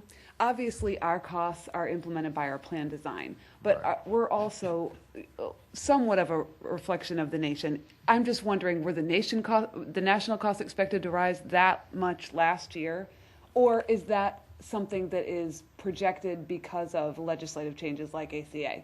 I know we had a discussion about this in Right. the, I think it was in the Citizen Finance Committee. It was Citizens Finance. And And if you remember, we one of our talked members about felt what- like we were projecting too low. Right, but what did they say? Is that where the 9 came from? Because I remember there was a dialogue about what we expected. No, that's not where the 9 came from, but I'd have to go back and review Because the I notes. think we had a number in our 5-year plan of health We did, insurance and projections in based on feedback from our Citizens Finance Committee, the health expert that was on that committee suggested it was too high, and so we made a change that was approved as an assumption. But we can go back and get that and have that for you. And I see your point. That can be something that our Guides team us can in look terms at of- as a comparison. Okay, if we thought it was going to be this, and it was only this, is that a trend that's worthwhile in thinking about this? So So do then that. my second question is with regard to so in your outlook here, you say you expect the cost to rise 9. You don't expect our cost to rise that much, just given our past history. We are not making, I think I'm adding this part, we're not making plan design changes to mitigate, so we would be looking at just simply what our costs are going to be. I'm just wondering if we would run higher costs than what we were expecting with our premium. So you're saying you think they could be 9. You don't expect them to be that, but it's 4.5. If we did run those high costs and we did run a deficit, are we able to just simply turn around the following year and then pass those costs on? And would that be your expectation? Well, let's just say that, if our costs hit as high as what the projections are. National average or Right. national projection. I would say our expectations would be is we would be looking to, because we could not sustain, right, sorry. We could not, continue at that growth rate. You can see with the projections of just being 5% year after year, how that compounds. So we would, if we actually did hit those kind of increases, we'd be looking at making some kind of changes to the plan to bring that, to curtail that. Mike? But I know this isn't exactly what Kristen asked, but, the first part of that report points out if we have 9% increase in cost and 0 increase in premium, we have approximately a $2.3 million shortfall on balance, which is about $15 million, and we, according to Brad, we only need about 7 or 8 million. So there's certainly no one-year problem, even at a 9% with a no premium increase, correct? Correct. I mean, Talking about the surplus, right? Because we've got a $16 million, as of last month, $16.5 million. Correct. So we could not raise funds and we'd still have enough surplus. That is correct. I think that's the point we're trying to make, is because once again, the community, we all know, but the community understand, we're taking this money out of property taxes, out of the education fund. And this would be $2 million that we would have for education purposes instead of sitting in a health insurance fund. That already So- has a surplus. That already has a large surplus. Just pointing that out. And I'm glad you At the guys same echoed time, that. we want to be prepared for the cost to rise. We wanna be Well, and so prudent. it's helpful for us to know we want to know what kinds of things are coming into the 9%, and maybe the historical trends will help us to be able to determine, I certainly have seen a lot of health insurance premium increase in my own personal, but I don't know what's happening nationwide in terms of where we are with implementation of things that will cause different factors. I don't know. So Right. I know we had some discussions about it at the Citizens Finance, and I know there were some health experts who gave some thoughts about that. Because, where this really becomes a factor is further down the road, where the premiums are used to determine the excise tax and whether we have to pay it or not. But deductibles are not counted to that cost. So we have very relatively low deductibles. And as those go up, not only do they change behaviors, but they also cut down on the costs that get calculated into the excise tax. So that's one other thing that we need to look long term, because keeping our premiums down, but maybe the trade-off is slightly higher deductibles and coinsurance. That actually makes that's the intent of the Affordable Care Act. It actually shares the cost better, because one of the reasons they have the excise tax is because they realize that it's a tax-free benefit. It's sheltered income for the employees. So, it's a pretty in-depth problem with a lot of different tentacles that, we need to be thoughtful.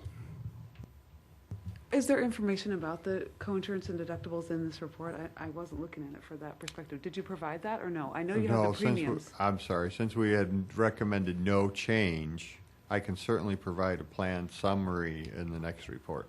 Sure. Any other questions?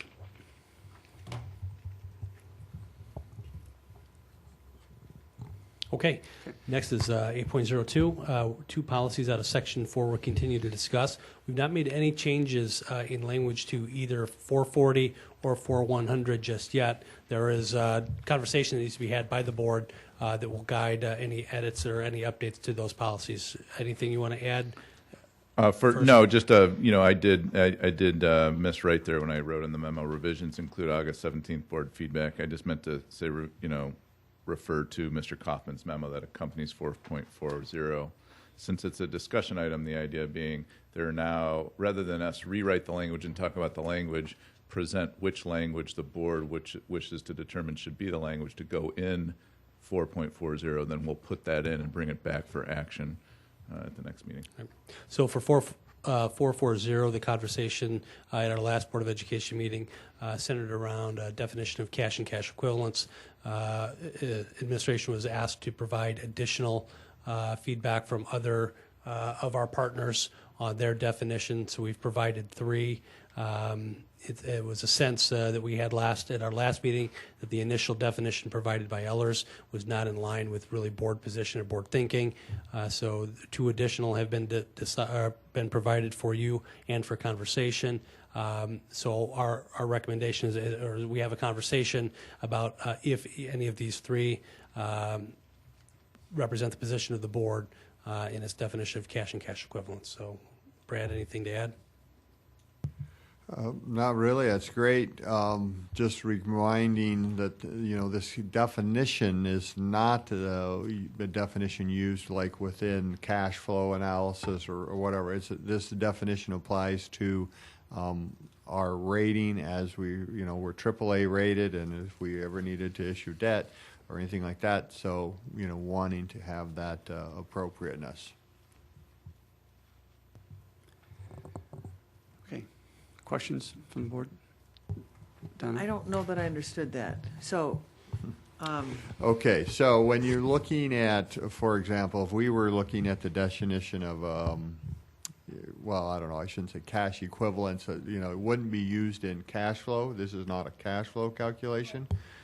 This is the policy related to us maintaining our AAA rating. it's a board policy, right? Right, board Right. policy.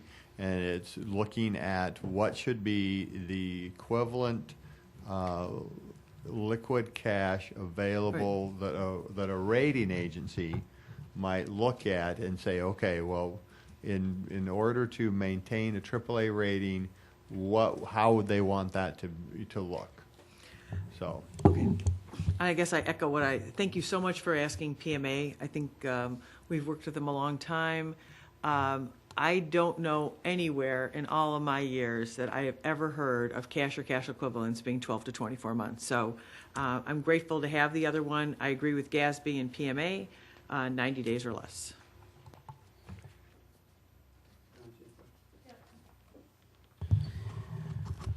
So the spirit of understanding the 10%, Brad, is that the total cost, if revenues are delayed by a month, we want to have some surplus there to be able to cover that. And so I'm going to actually take my question back before this, because in order to understand the definition, as I was processing through, I started to think more about the spirit of the policy and what was intended by the policy. So do we have any history on, and I don't expect you to answer this now, but, and I don't want to create a wild goose chase either. I don't know how easy this is to answer, but do we have any history on, like how often has, because I know that revenues are delayed from the state and things like that. So how often are we in that circumstance, of it being delayed by a month? And, is it often more than that? Is the 10% more than adequate, less than? I mean, I'm not trying to change the policy. I just want to understand the spirit of the policy and how often we use it before I make a judgment on the definition. Right. Okay. Well, as far as revenue timeliness, the state of Illinois has been by far our biggest wild card. In fact, I mean, we were almost 18 months in arrears at one time with the state. The good news there is the state represents 6 to 9% of our total revenue, so it is a small portion. The largest portion of our revenue is our tax revenue, and actually this calculation actually takes out the first early payments on the taxes. So, to say if there's any variability, there is a little variability in our May and June taxes, but this calculation isolates that completely. So I'd have to answer that really there's very minor revenue variation based on how this is calculated, with the fact that it's actually taking out those tax receipts in that calculation.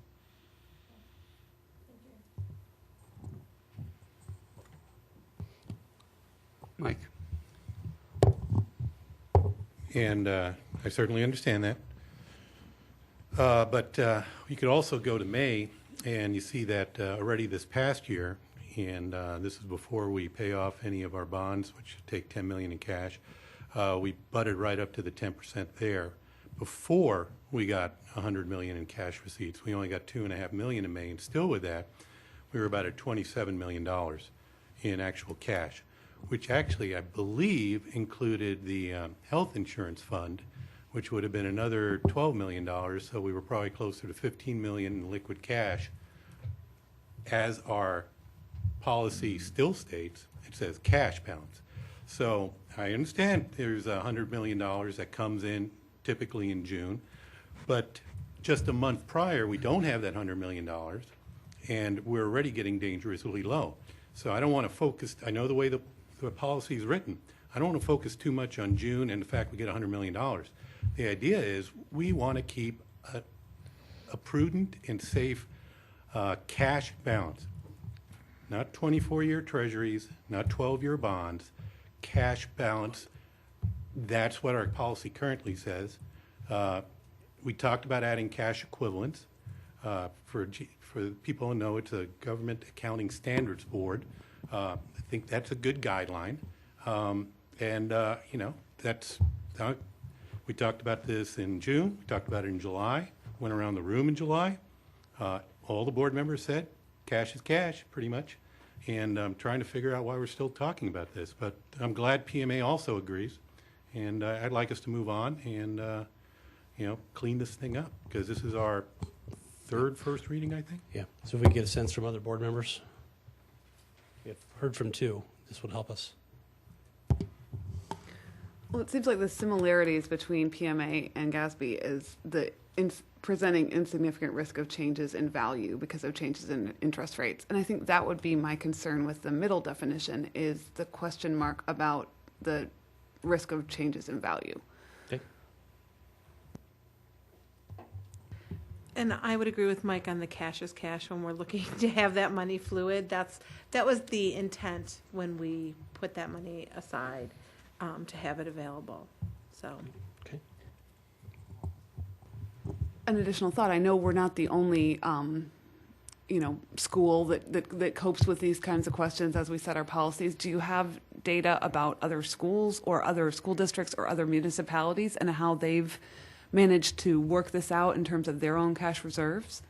Do we have benchmark data in terms of what our nearby counterparts are doing? We can check.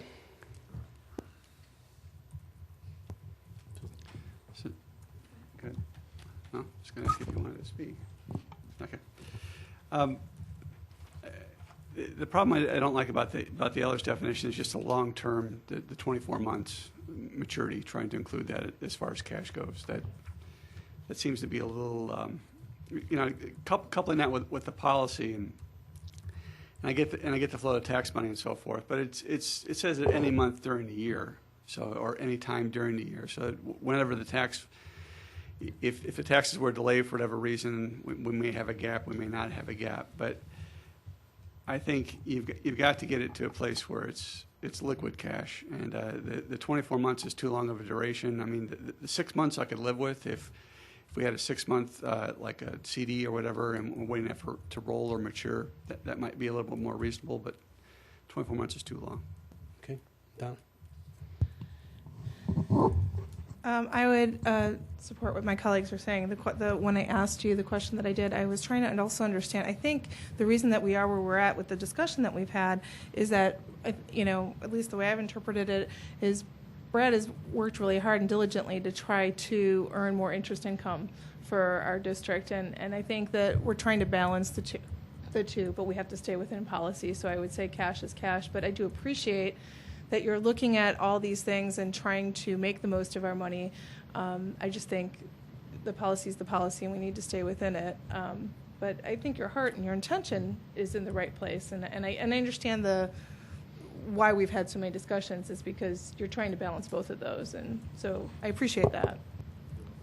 Okay, I think we have clear direction. We'll work up some language in 440 that captures the spirit of the board so that you have an opportunity to see it and make sure that we've got your language. We will bring it back without action at the next meeting with hope for action at the one following. Okay? And then also we were asked to clarify or to seek information on policy 4100. Ken, I'll ask you to speak to that. And then again, we'll incorporate into policy. Okay, for 4100, just to go back and remember, the revised sections, particularly the second paragraph about catastrophic insurance, was in there to align with state statute. The questions were about providing catastrophic insurance for grades lower than those listed in this section and with statute. And I believe you have a memo from Mr. Kaufman about that and what that coverage is in the district. Specifically that we do have catastrophic coverage is for all grades, all of our students. So the question that remains is, the statute, which this is aligned with, only requires 9 through 12. Our policy goes further than that, and we have, the typical shall language to align with statute, and we're just seeking guidance on, do we want to change the language in here to say we shall provide it for all grades, which is not required by statute. All that does is that provides us less flexibility in the future related to that. We could instead add language that says we may also provide it for the other grades, and that provides flexibility. Those are some options available related to that. Mike? I'm sorry if I was not clear.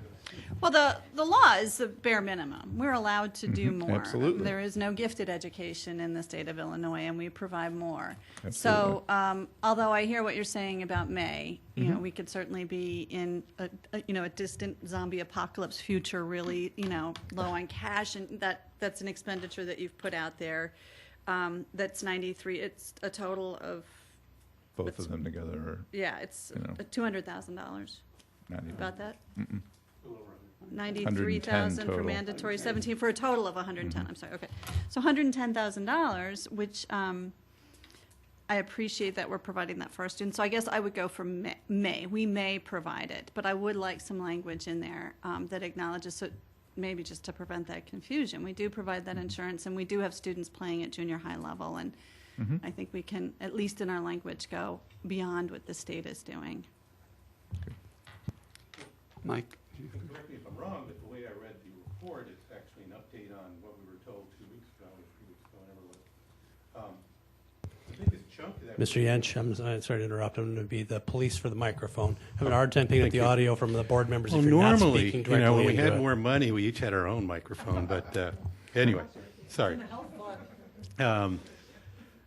If I'm reading this report, please tell me if I'm not. What was referred to as voluntary student accident insurance last month is actually been identified as mandatory student accident, and I assume mandatory means what I think it means. We have to have it. Is that, or is it? Well, by The, law, we have to have it for 9/12, and we're electing to provide it for EC through 12.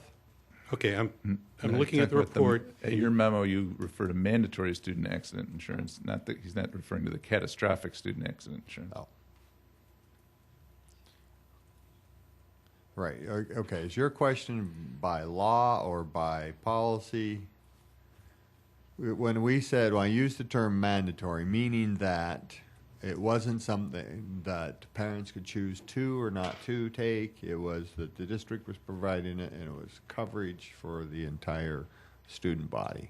So maybe mandatory is not a good word. It's not legally mandatory. Not legally mandatory, but it's Probably not the best word in the context of what we're talking about here. So you're saying the mandatory student accident insurance is optional on our part? Mm-hmm. Yes, it's optional for the board to take it or not take it. But if the board takes it, then it's, everybody is covered, if you will. Parent cannot choose, say, well, I want to be opt out of it. I don't know why you would, but. Okay, this report makes even less sense now, so I have to reflect on that. I'll allow my colleagues to weigh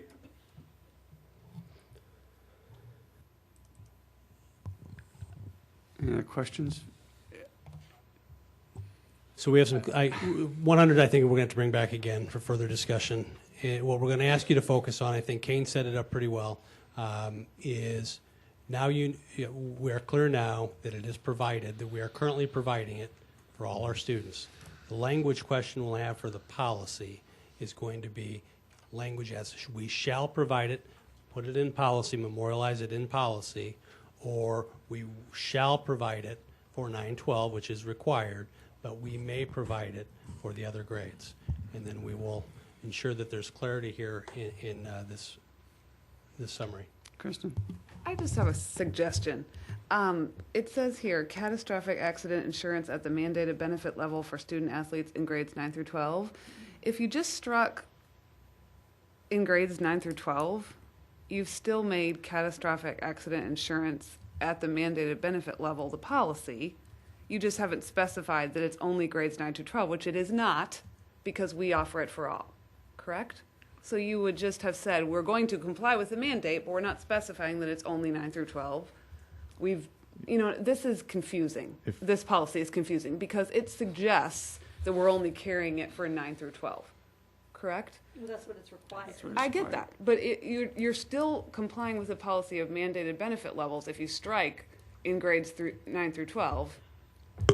Then you've written a policy that says you shall provide it for everybody, which is what we are doing now, but we are not required to do by law. I don't think so, because it's not mandated for everybody currently. So it would just be the insurance at the mandated benefit level for student athletes. It's only mandated in 9 through 12, We're going to take a look at it. Oh, I We'll see. bring it back. See what I'm Okay, saying? I think, but the benefit level is a different part of the law, right? The benefit level is maybe different less than is- who you're covering. Right. So maybe less is more. It's just one possible idea is that if Okay. we make it a little bit less there, then we're covering the mandated and not necessarily specifying. Just one suggestion. Perhaps what's nice about putting may is and acknowledges that we are doing it and it is an option to do it. If you take out 9 through 12, who's it getting provided for? But if you say may, we may provide it for other students in grades EC through 11 or BC through 8, then you know where you're going and it's delineated by the population group that you're doing it for. maybe. Taking out language that's recommended by press, I'd want to definitely send it back Yeah. to press to make Definitely. sure, Yeah. as opposed to adding our own Yeah, language that right, would right. put us in a I place. like So, May, because that's, May's good. We'll have it back. But I just wanted to clarify one last thing. I want to make sure. We do have the catastrophic student accident insurance as it's described here right now For all. yes. for Correct. everybody, which was, I would remind you, what was the genesis for this conversation 2 meetings ago. Why are we doing it only for the 9 through 12? Turns out that's not true. We do it for everybody. So, and I would point out, those same concerns are still there, that why is someone playing football in the high school covered when someone in the junior high is not? And, oh, by the way, we also cover band, we cover drama club, and I would point out again, it's $17,000. I don't know how this has gotten so confused, but, what are you confused about? well, this report, for one. Wasn't confusing to me. Why was it confusing? Oh, you have I guess you have a different meaning of mandatory than I do, but, Reading comprehension. Well, I understood it. really? Yeah. We'll make some recommendations for the language, and we'll have that back in our next meeting. Okay. Okay, so Section 5. Section 5 we were on schedule for, and Section 5, once we loaded it in here, is pretty overwhelming, and there's a lot of policies within Section 5. We've identified several that we can look at, we think, tonight, and my recommendation to the board would be that those that we don't go through, and it's not going to be necessarily in order, we'll table and come back at our next meeting so that we can ensure that you have appropriate opportunity and time for the discussion with it. So Kane's going to go through, not necessarily in order, he'll say the policy number that we're looking at, and we'll talk about those, and then we'll check where we're at. So Kane? Okay, and Ms. Hetman, too, might jump in at any point on these. And I think every one of these in 5 also went through work with Maureen Lemon at Addison Britt also. The first one is 535. It's in current policy, the anti-nepotism policy. Press's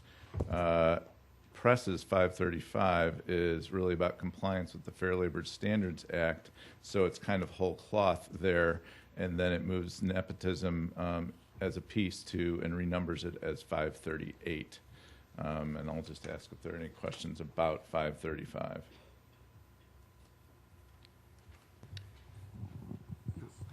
Just one comment, Kevin, I know this is be thrilling policy discussion, but if you have homework or something to go through, you can leave the meeting anytime you want to. Now's the time. It's just- 9 o'clock is usually a time where we set it for. Yeah. So the board would welcome you to go home and do your studies or whatever you do, prepare for school, because that's really the important task in front of you. So and we appreciate your time. Thank you, Kevin. Now back to us.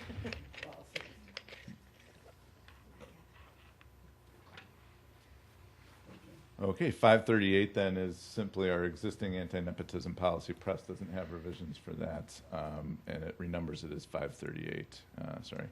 540 is the ever-exciting communicable and chronic infectious disease policy, and it aligns policy and procedures with the state mandates, Department of Public Health, and just includes other board cross-references there. Are there any questions about that?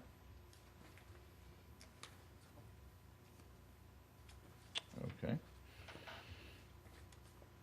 542, bloodborne pathogens is a typographical change, just to put board instead of Board of Education. And 560 is the next one on expenses. There was a question, and I think rightly so, a good question, about including language in here that refers to and directs people to the procurement card policy. And so I think this is a discussion item, and we'll look to bring back language included from that policy and the cross-references where it's appropriate. Not everything in the procurement card policy would necessarily be germane, but there are portions of it that should be. And so we would look to include that in the next reading. I think it's a great idea, because you put a handbook. You put a policy like this is pretty broad, and the backstop was the procurement card. And that's still in process. So place. it's This is a idea. good place to have it, though. No, I think the reference is good, whoever brought it up. Good idea. 5 7 zeros on religious holidays, and it's minor language and statutory reference changes.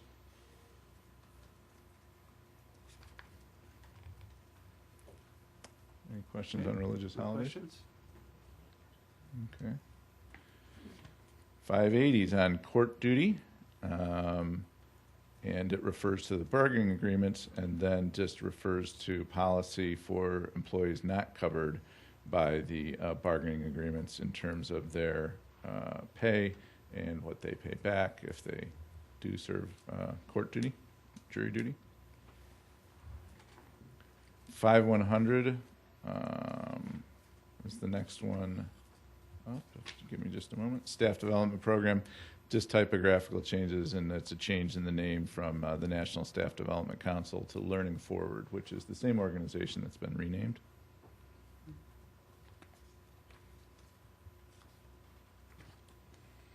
(5105) is staff development. That's a typographical change for ADHD. Again, this is aligned with press. 5105, I'm sorry, that's what I just went over. 5130, responsibilities for internal information, statutory references are the only changes there.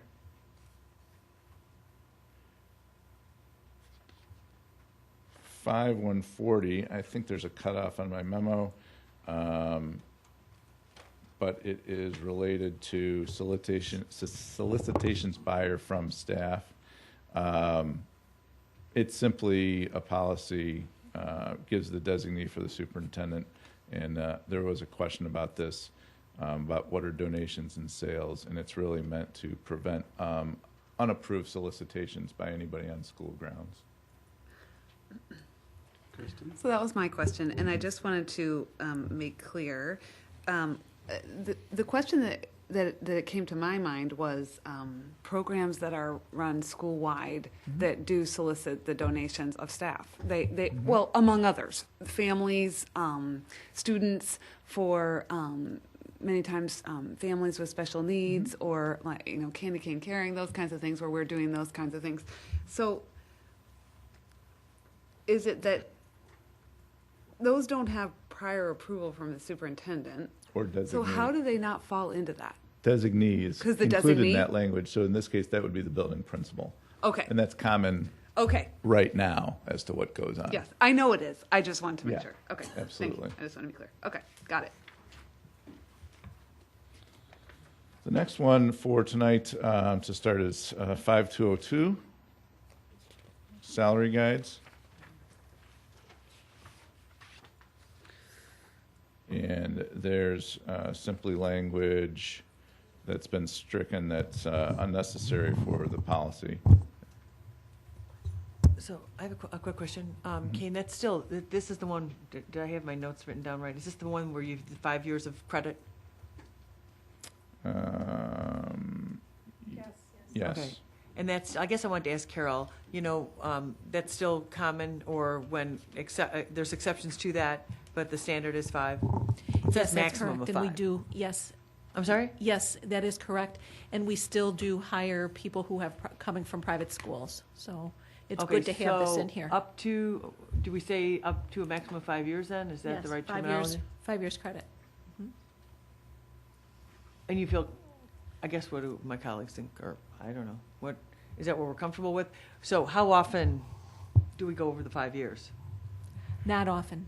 Okay, so Not you're often. comfortable, you like the 5 years in there? Yes. It's 1/2 credit per year, correct? That's Up to correct. 5. So it's like basically Thank you. counting 10 years of experience. Yes. But I know we've given more. I recall that, and I'd like you to have that flexibility, Okay. certainly, but I just want to make sure this isn't limiting, we get the right person and.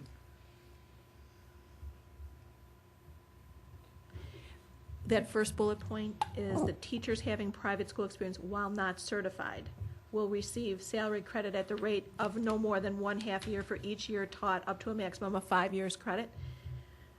And then the second bullet point, teachers having private school experience as fully certified teachers. The differentiator there is that the Fully years and the. Got it, yeah, okay. Good. Certification. Good, thank you. We're out of steam there. 5204 is on tutoring. It's really a typographical change. There has been a question about the status of music lessons at the school, which are something that we do and encourage with approval by the principals and the programs. And that's not referred to in here, I think, because it hasn't typically been thought of as tutoring. But certainly I think we need to just look at that language, and if it's appropriate, add something in there that qualifies it for music lessons, so it's clear that that wouldn't be in violation of this policy. We'll look to bring back a line. Are you suggesting that tutoring and lessons are different?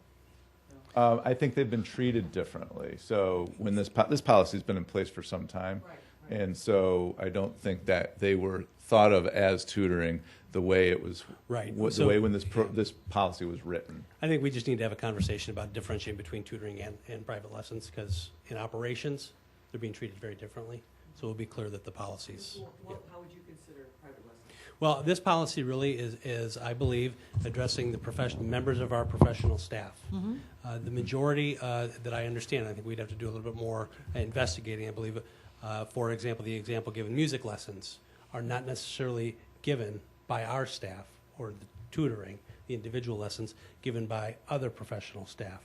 This policy applies to what our staff can and cannot do for tutoring. I totally agree. Right, so we just want to make sure, we have to look if there's language we need to put in here that makes that clear to anybody looking at it. I totally agree. I think that distinction is huge, that we're not, you're not double dipping that after school, our teachers in our buildings. I like that clarification. Thank you. 5210 is on resignations.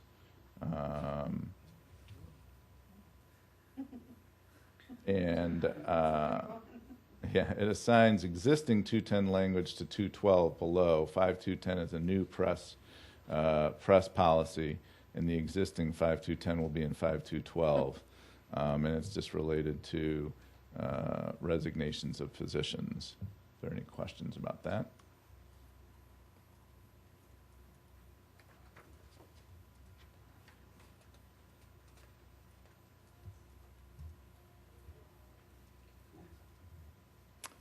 And 5212, which was formerly 5210, is, as you can see it here, and this is the one I believe that I was having an earlier conversation about.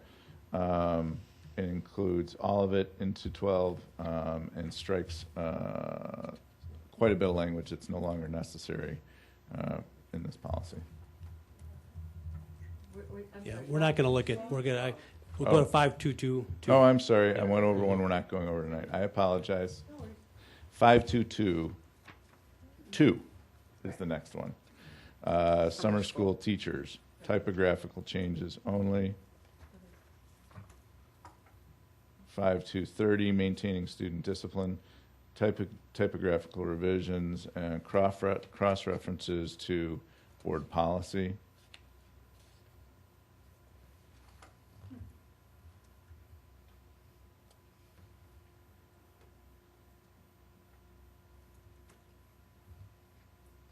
And the last one scheduled for this evening is 5240, related to the suspension of employees. I have a question. Yes. Oh, I see. Nothing. I don't. The largest change in 52. Yeah, I see. It's just a cross-reference. I got it. Okay. And not to disappoint you, Kane, but we do have 5272 that we'll do tonight also. Sure. Did we do 5240 already? That's the one he was just on?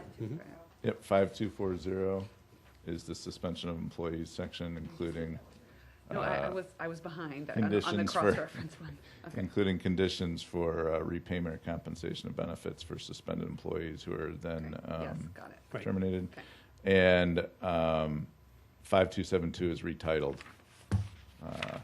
simply to make clear what that section is about. Okay, so according to my notes, the policies that we went through this evening, we will bring all of them back for potential action by the board at the next meeting with the following notes.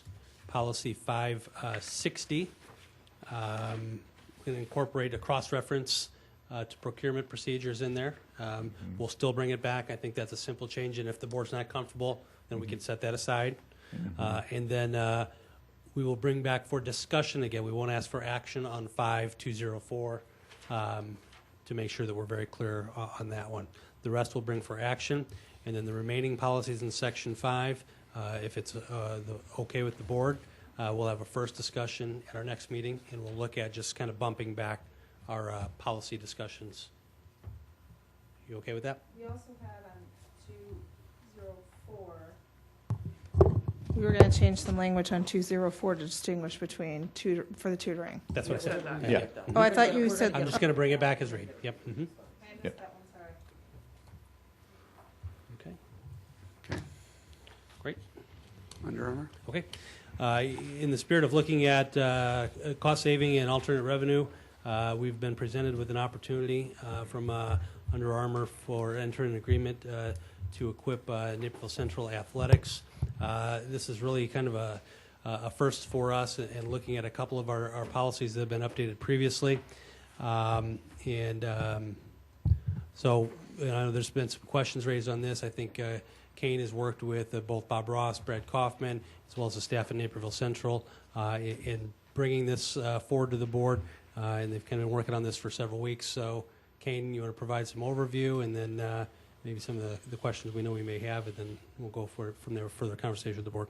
Okay. Simply what's in the cover memo, it is an opportunity to kind of dip our toe into seeking alternative revenue, and there is some relationship to 825, which is advertising policy, but it's very prescribed per what's in the agreement, and we think it's a good opportunity to see if this is the kind of agreement that can provide value to the program and provide some alternative revenue while giving those programs the ability to maintain consistent with their mission. So we've tried to keep our schools equal in a lot, separate but equal, or however you want to say it. So, how do you feel about doing one school and not the other? Well, it's a new opportunity, and we think for a new opportunity, it's actually, in a way, it's got some advantages to doing it for one school, because we can see how it develops and how it goes and get some feedback and build on it as a success, and potentially then go to the next school with a better package, so to speak. So the alternative revenue is not actually cash, though. It comes back to us in merchandise. There is a small cash amount that's included each year. The $2,400. Yeah, the $2,400. But the other portion, the larger portion, which is up to 15% of the purchase, all the purchases provided as a credit for other purchases. And so, say cross country makes up 4%, and boys swimming makes up 6%. Will they get that exact amount back, or will some sports? How will that be divvied up? The athletic director would work with the coaches, but I'm fully assume in conversation that it would be equitable to meet the needs of those programs. And then, I was going to ask you about, so one of the things I did look up, which made me feel a lot more comfortable, was kind of the scores that Under Armour gets as not using sweatshops and things like that, which was a consideration, when you dive a little deeper into that, because, some clothing manufacturers do have that reputation. And so I was just, of the parameters we consider, that was one of the things we hadn't talked about, is kind of ethical types of businesses in what we do. I mean, I think we assume that, but we didn't talk about that at all. So I wanted to see if, if at some point bringing that policy back and including something different of that, because I think, you'd hate to think that our kids are wearing clothes that kids are stuck in shops making and can't get any education. I think I would want to talk to our attorney about language that would reflect that without putting us in a position. There are free speech issues and open forum issues, Right. so we'd want to make sure that we weren't in violation of those. But I think that's an opportunity for us to talk to them about language that could be included in that policy. Thank you, Kane. Go ahead. So we're going to get 40% off Under Armour's retail price Mhm. and on clothing and 35% on footwear. Mhm. And then it looks like those backs. And then if they're getting some back, and then they get T-shirts if they go to a state championship team, they provide that. Did athletic director at Central feel that this was a good deal? Did the coaches feel excited about this? Did they think it was a good deal? Was this going to save them the school money? Well, they think the alternative revenue and the discounts will provide an opportunity to use other revenue they have in other places that'll be more effective, or simply to be better with their dollars. So yes, they're excited about it. It is new, so I mean, they want to be, there's some things in there about where things are placed and how they're placed, and I think they want to be very judicious and discreet about that. It's not about some, it's not a program that's meant to set off fireworks yet. It's meant a program to build value for the athletics program on the whole and see how that works out. Okay, thank you. Jackie? So, Kane, a couple questions I had. And I think the only reason I'm probably have more detailed questions is this is the first time through. What would be interesting to me is just to look at how this whole program would look, how these numbers all pan out over the last 2 years at Central.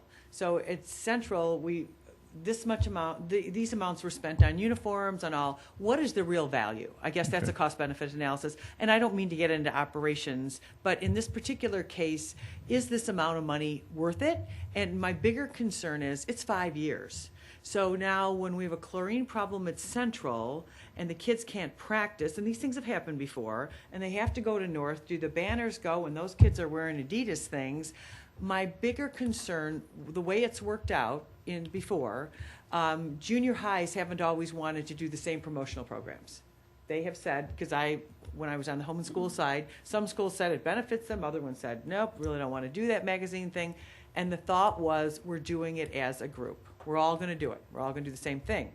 So I guess if this is such a sweet spot and such a great thing, of course I understand you don't all... If you made it for a shorter period of time, 5 years is a long time. So what about this? Did North look at this? Pardon me? It's Central. No, I know North knows about it. I don't know what detail they've dived into at this point. It also had to do with where they are in their cycle of purchases and where they are with their vendor relationships. Well, so, I guess in one board member, I'd like to look at it on a macro level for both high schools. And if North looks up and says, hey, it doesn't make sense, you go ahead and do it, let's at least look at it from that perspective as a whole, we want the where I'm coming from, Kane. So our websites, we want our websites to be uniform. We want all the schools to be uniform. They can have their own spirit. So now we're branding a school a little differently. Now they're going to be Under Armour. But yet our other school, I would just like to understand, did they go through all the traps? Did they think it's the same thing? There's a very seasoned athletic director there. Interesting. And a question I always have, Superintendent, what are your fellow superintendents? What are the traps other places have run into? And what are the benefits? Why not learn from someone? So, my 2 cents.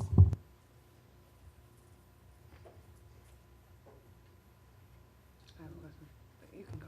Go, Donna.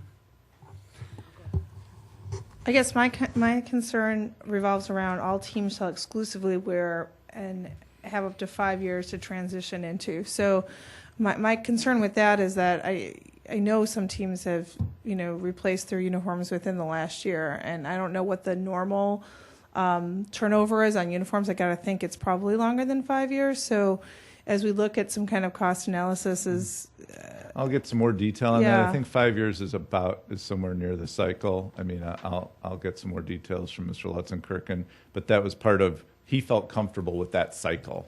I think if it were too short, then, saying you have to get everybody on board in 2 years, that's not going to work. The idea is not to get us to just spend a lot of money. That would be self-defeating. Right. And he wouldn't agree to that. He Right. wouldn't think that's a good idea. So I think it'll fit in with the cycle, but I'll get some more feedback on that, at least in my conversations. That's my impression. And then my other concern would be, how much input came from the coaching staff on this as well, because, I remember looking at, I think it was when I did bills and claims once, and like one team in particular that is very uniform driven had things from 6 different vendors because they couldn't get exactly what they wanted from one vendor. So my concern is that we're committing to be head to toe here in uniform for Under Armour. Is that going to mesh with what all the coaches as well would like? Yeah, my impression from talking to Mr. Lutzenkirchen again is that it's all part of a balance in terms of getting the kinds of discounts and getting the agreement in place. Nothing's going to be holistically perfect because of the reason you said, but the feedback he's gotten in walking through this with people is that this is worth doing. But I can certainly get more detailed feedback in order to be helpful. I had the 5-year concern also, because I just in looking at some of the things I've seen in terms of the junior high programs, sometimes when we get new uniforms, we pass them down to the team below, the grade below, and that kind of thing. And so I'm just wondering, even if we're replacing some in a 5-year cycle, are we sending some of those other ones down the chain that would still be high school? And then we're causing ourselves to have to, at least the way I interpret this, everybody, 5 years, every single uniform in this entire school has to be Under Armour. Isn't that correct based on this agreement? Correct. Every single thing, head to toe. So that was my exact concern, is this question of normally we would have re-outfitted head to toe every single sport on every level, every team. I'll have to confirm with Mr. Lutzenkirchen. I don't know that's the way. That's the way this says here. But in my conversations with him, my impression is, starting with varsity and going forward. But again, the 5-year cycle was not one that he expressed a concern about based on his experience of purchasing uniforms and going So through two the things are process. that we'll seek clarity and then work with legal counsel on language in the agreement if need be. The clarity on the level of sports, is this applicable to all? As it's written, that may suggest that, or is it just varsity? The second thing is I know a question and concern has been raised a couple of times regarding the 5 years. Our legal counsel has reviewed it. It was comfortable with the ability to opt out, but I could sense that we would want maybe a little bit stronger or clearer language. That's an opportunity for us to opt out so we can work with our counsel on what that language would look like. Good, Susan.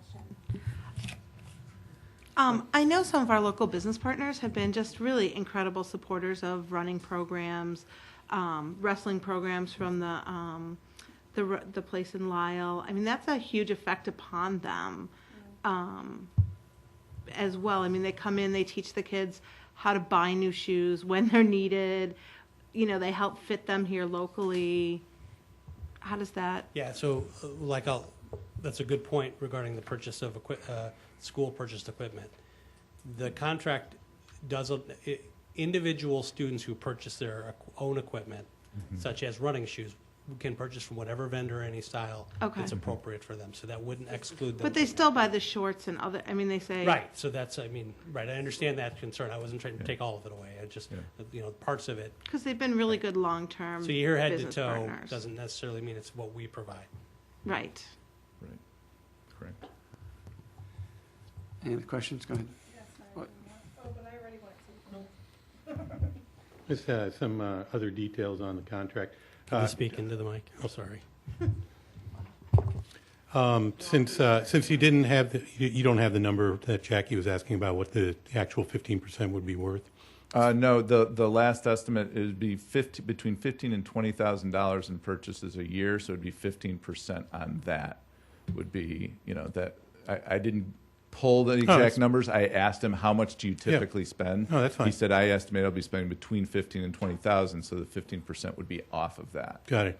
And so, having said that, it mentions that it's for coaches' products. What does that include and what doesn't it include? Is it just like the coaches' warm-up jackets and his whistles? It's anything they would normally don for practice or a game that Under Armour provides. The 15% goes back to the coaches for the coaches' wardrobe or for the team? It goes for coaches, it goes for the coaches. It's a credit. It's not to them per se. And it goes for anything that they would normally be purchasing, the team would be purchasing for the coach for practice or for a game. That is currently being purchased out Yes, of the currently, district at the athletic yes. director's budget. And so that would then allow that money to be used for There's equipment for the program. a set of things that are purchased, regularly, depending it's new coaching staff or new coaching needs. Now, when you talk about the head-to-toe exceptions, where is that defined? It's after the memo. But no, in the contract. Yeah. In the contract. I don't see it in the contract. Yeah, memos are nice. Contracts are better.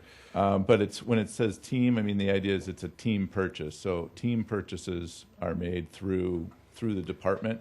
It says all teams also. Uh-huh. Shall And then the exclusively teams- wear and use, including without limitation, footwear. So I just want to make sure, that We'll make sure it's clear. Certain things like, soccer is, Mm-hmm. very individual, cross-country, There's a tennis. Specific question I asked Mr. Lutzenkirchen directly, and he confirmed with the vendor, but also the representative, that this was about team purchases that they normally make already as a team. It's not the idea that they're going to go out and purchase things that they wouldn't normally purchase. Right, but you understand my concern just reading the contract Mhm. language. Absolutely. I just got to ask, what are Under Armour inflatables? Footballs, basketballs, any. Oh, okay. Yeah. Oh, not the big. Yeah, no, they're just actually. No, okay, that makes. Yeah. When I read it, that's what I Yeah, read. that's how I read it the first time too. And as I pointed, I think I mentioned in one conversation, the IHSA already has an exclusive with Wilson. All IHSA schools are required to use Wilson products. So it says best efforts in there. So there wouldn't be any use of those for normally, Right. potentially for practices or something. The only, I heard Dan say something about the termination. I couldn't agree more because, basically the only way to get out of it is if they do something that reflects unfavorably upon the school, which is, that's not just an easy way out, in my opinion. So I'm glad he's going to address that, at least see if we can. And then the final piece is the exclusive use of facilities. Jackie alluded to this. Could you tell me what line you're reading for that? For termination? Oh, okay. The last one. Team members, Under Armour, or team dealer commit any act are involved in any occurrence which in the sole but reasonable discretion of Under Armour or the school reflects unfavorably. Oh, no, I saw that, but I was talking about exclusive facilities. Oh, the exclusive use of facilities. That's under their banners. During shall receive placement of 2 banners for display on field or on court for each school team. Aside from Under Armour and team dealers, no other manufacturer, distributor, marketer, or seller of athletic apparel, accessories, or footwear shall have the right to place signage at schools, teams, facilities. So facilities, I assume, includes everything. So the question becomes a couple things that, there's always the unforeseen, and the devil's in the details. But Sure. For instance, I believe our baseball fields belong to the Park District. Mm-hmm. Is that a team facility, and do we need their permission to put signs up there? We'd have to talk to them about putting signage up there because we don't own it. We have an agreement with them about its use, so we would first refer to the agreement about its use. and see what direction that. Because I don't know if we've started using the West Street fields either, which are by the Park District that we use. So they're going to be lacrosse fields, I understand. So, does that apply? Another one is when our facilities, because it doesn't talk about when we're using it, but when our facilities are used by other organizations, let's say swim meets and stuff, and let's say it's a city meet and Kiefer's wants to put a banner up because they have a deal with the Park District or an individual swim team. What's the impact there? Because they often have it in our two swimming pools, and obviously other people in the summer have swim meets in our swimming pools. So what's the impact when other teams are using our facilities or other organizations? If it were for the Park District, I'd have to refer to the Park District agreement and see first. Okay. But I'll refer to our council and see. Okay. Excuse me, what they say. I think that was it. Everybody else covered everything else, so thank you. Kristen, do you have another question? Well, I think Donna was waiting before. Did you have another? Are you done? Okay. Oh, I did. Yes, I do. Oh, but you actually addressed it. Okay. Okay. My last question is just with regard to one of the statements in the contract, and it's under Under Armour and team dealers' obligations to school. At the very bottom, it says, Under Armour shall provide school a branding stipend to rebrand school's campus. Is that just these two banners, or is there some? Yeah. Or, I just, it's I'll find out such details, a but big it's just phrase. part of the, yeah. It's just, I believe it's just part of the kind of cash remuneration for the agreement, but I think it's towards the banners and towards their placement and installation. Okay, but that's a pretty. It's not spelled out exactly what it means. So. Okay. All right, so we will. hold on. Oh, we have more questions. I was Yeah, gonna why not? Say we're already bringing it back for Yeah, discussion, not for action. I know. But That's just fine. Yep. Mhm. okay. So under the termination clause, I prefer to see something that says termination for convenience, or something along those lines. We can terminate for a material breach of any term, but actually Under Armour has more power to terminate than we do, and so we've got to have some mechanism that if it's not, you've said that it's $20,000 a year is about what we're going to spend, or Between 15 and 20 was Mr. Lutzenkirk. 15 and 20. So let's just call it $2,000 a year in product to $10,000 over the life of the contract. If that doesn't prove to be like really beneficial in the first 3 years, we may want out of the contract.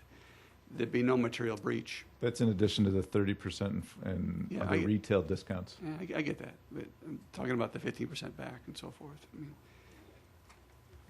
so I think more of a convenience. And the other thing, it's got the free products come at the end of the year after everything else is shipped. Mm-hmm. So I'm a little confused as to what that means. Is at the end of the sports year, end of the school year, or? So it's defined as it would be at the end of the school year, okay? But in talking with Mr. Lutzenkirk, and he's talked with if you'll notice, there's the team rep, who's really a third-party rep, okay, who places all the orders and does everything, and they would work to, based on what he's purchasing, to front him the credit to purchase what he needed to during the course of the year. Yeah, it's not.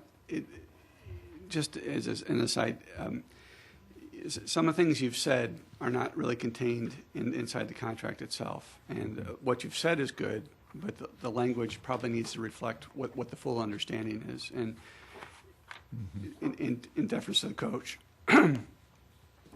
Verbal agreements, once the contract is signed, they're done. So.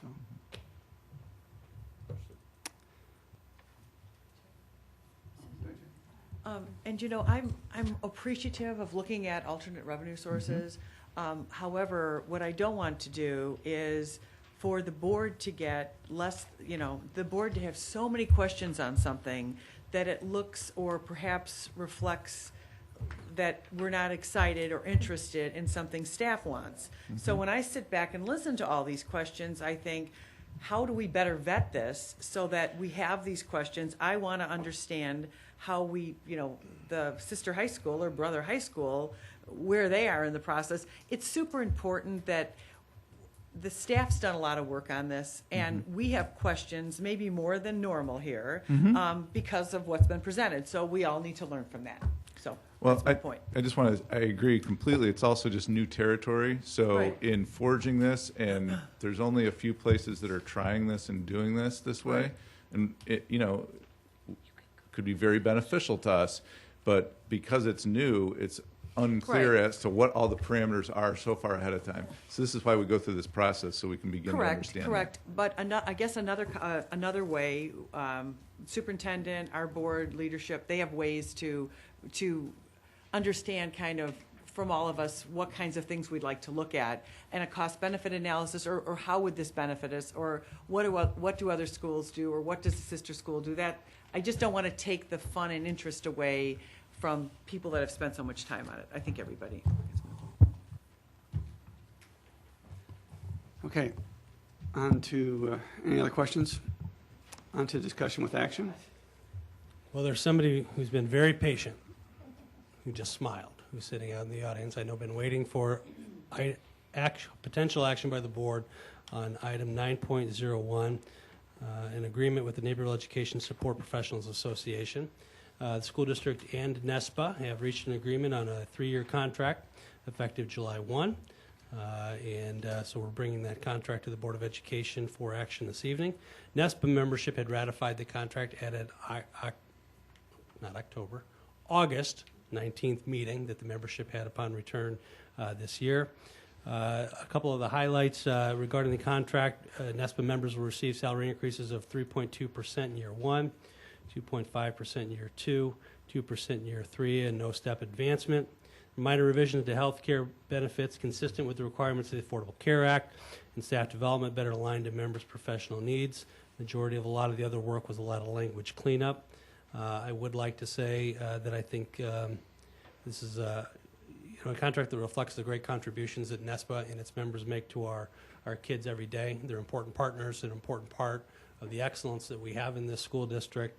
And you think about some of the just let's go to the ACT report that Tim gave earlier. It's not lost on us the contributions that members of the association make every day to the success of our kids in our district. So I'd like to thank them. I think this is a very fair and a very good contract, fair to our taxpayers, fair to our community, but also fair to our NESPA membership. So congratulations to the bargaining teams on the great work that they've done. We'll answer any questions the board has. Any questions from the board on the contract? If there are no questions, I'll entertain a motion for approval of the contract as presented. I move approval of 9.01 Naperville Education Support Professionals Association Agreement as presented. Second? I have a motion and a second. Roll call, please, Ms. Bell. Riley? Yes. Fielden? Yes. Rumper? Yes. Waukee? Yes. Yench? Aye. Fitzgerald? Aye. Price? Yes. Motion carries. Congratulations. Yeah, absolutely. We can applaud them. Next item, 9.20, second reading on policies. Right, these are out of section 4. There were multiple readings. Kane, any updates on any of these from the last discussion? No, there were no further directions from the board to revise any of these any further from the last meeting, so they are up for action tonight. Any other further questions or discussion from the board? Can we approve them as a whole, do we think? If they're no, Unless somebody wants one pulled? Well, no, not Yep, pulled. you're but right. We did have a Thank note you. in terms of We did have something that I 4.30. wanted to note. Yep. There was a question at our, thank you for the reminder, at our last board meeting regarding compliance with, sorry, I just got to find my note. Compliance with section, with 440, or 430, sorry, and the timeline on that. And that what we're working on is over the next 12 to 30 months, we'll work to align the long-term portfolio to fully comply with this policy as it's written. And our goal will be to have the realignment finished prior to the end of 2017, and we'll be in a position at that point to repurchase the 2008 bonds. Thank you for your provision of that additional information. I think it's really important that we are working towards that as fast as possible and in good fiduciary work with our district. So thank you for providing that time frame so that we know kind of what to expect in that regard. okay. We take a motion to approve all the policies at once. I move to approve all of the policies presented in 9.02, including 4.10, 4.15, 4.30, 4.80, 4.110, as presented. Is there a second? For motion and a second, roll call, please, Ms. Bell. Yench. Aye. Price. Yes. Fitzgerald. Aye. Romberg. Yes. Fielden. Yes. Wonky. Yes. Ready. Yes. Motion carries. Item 10, new business. Item 11, old business. May have a schedule of events. Anything you want to highlight there, Dan? I think I'd highlight first of this year's Focus 203s next week, September 16th at 7 p.m. at Naperville Central High School. Getting late. And Thursday morning over at Grace Church, the presentation will be State of the District. Very good. All right. If there's nothing else, entertain a motion to adjourn. So moved. Second? Second. All in favor? Aye. Aye. We are adjourned.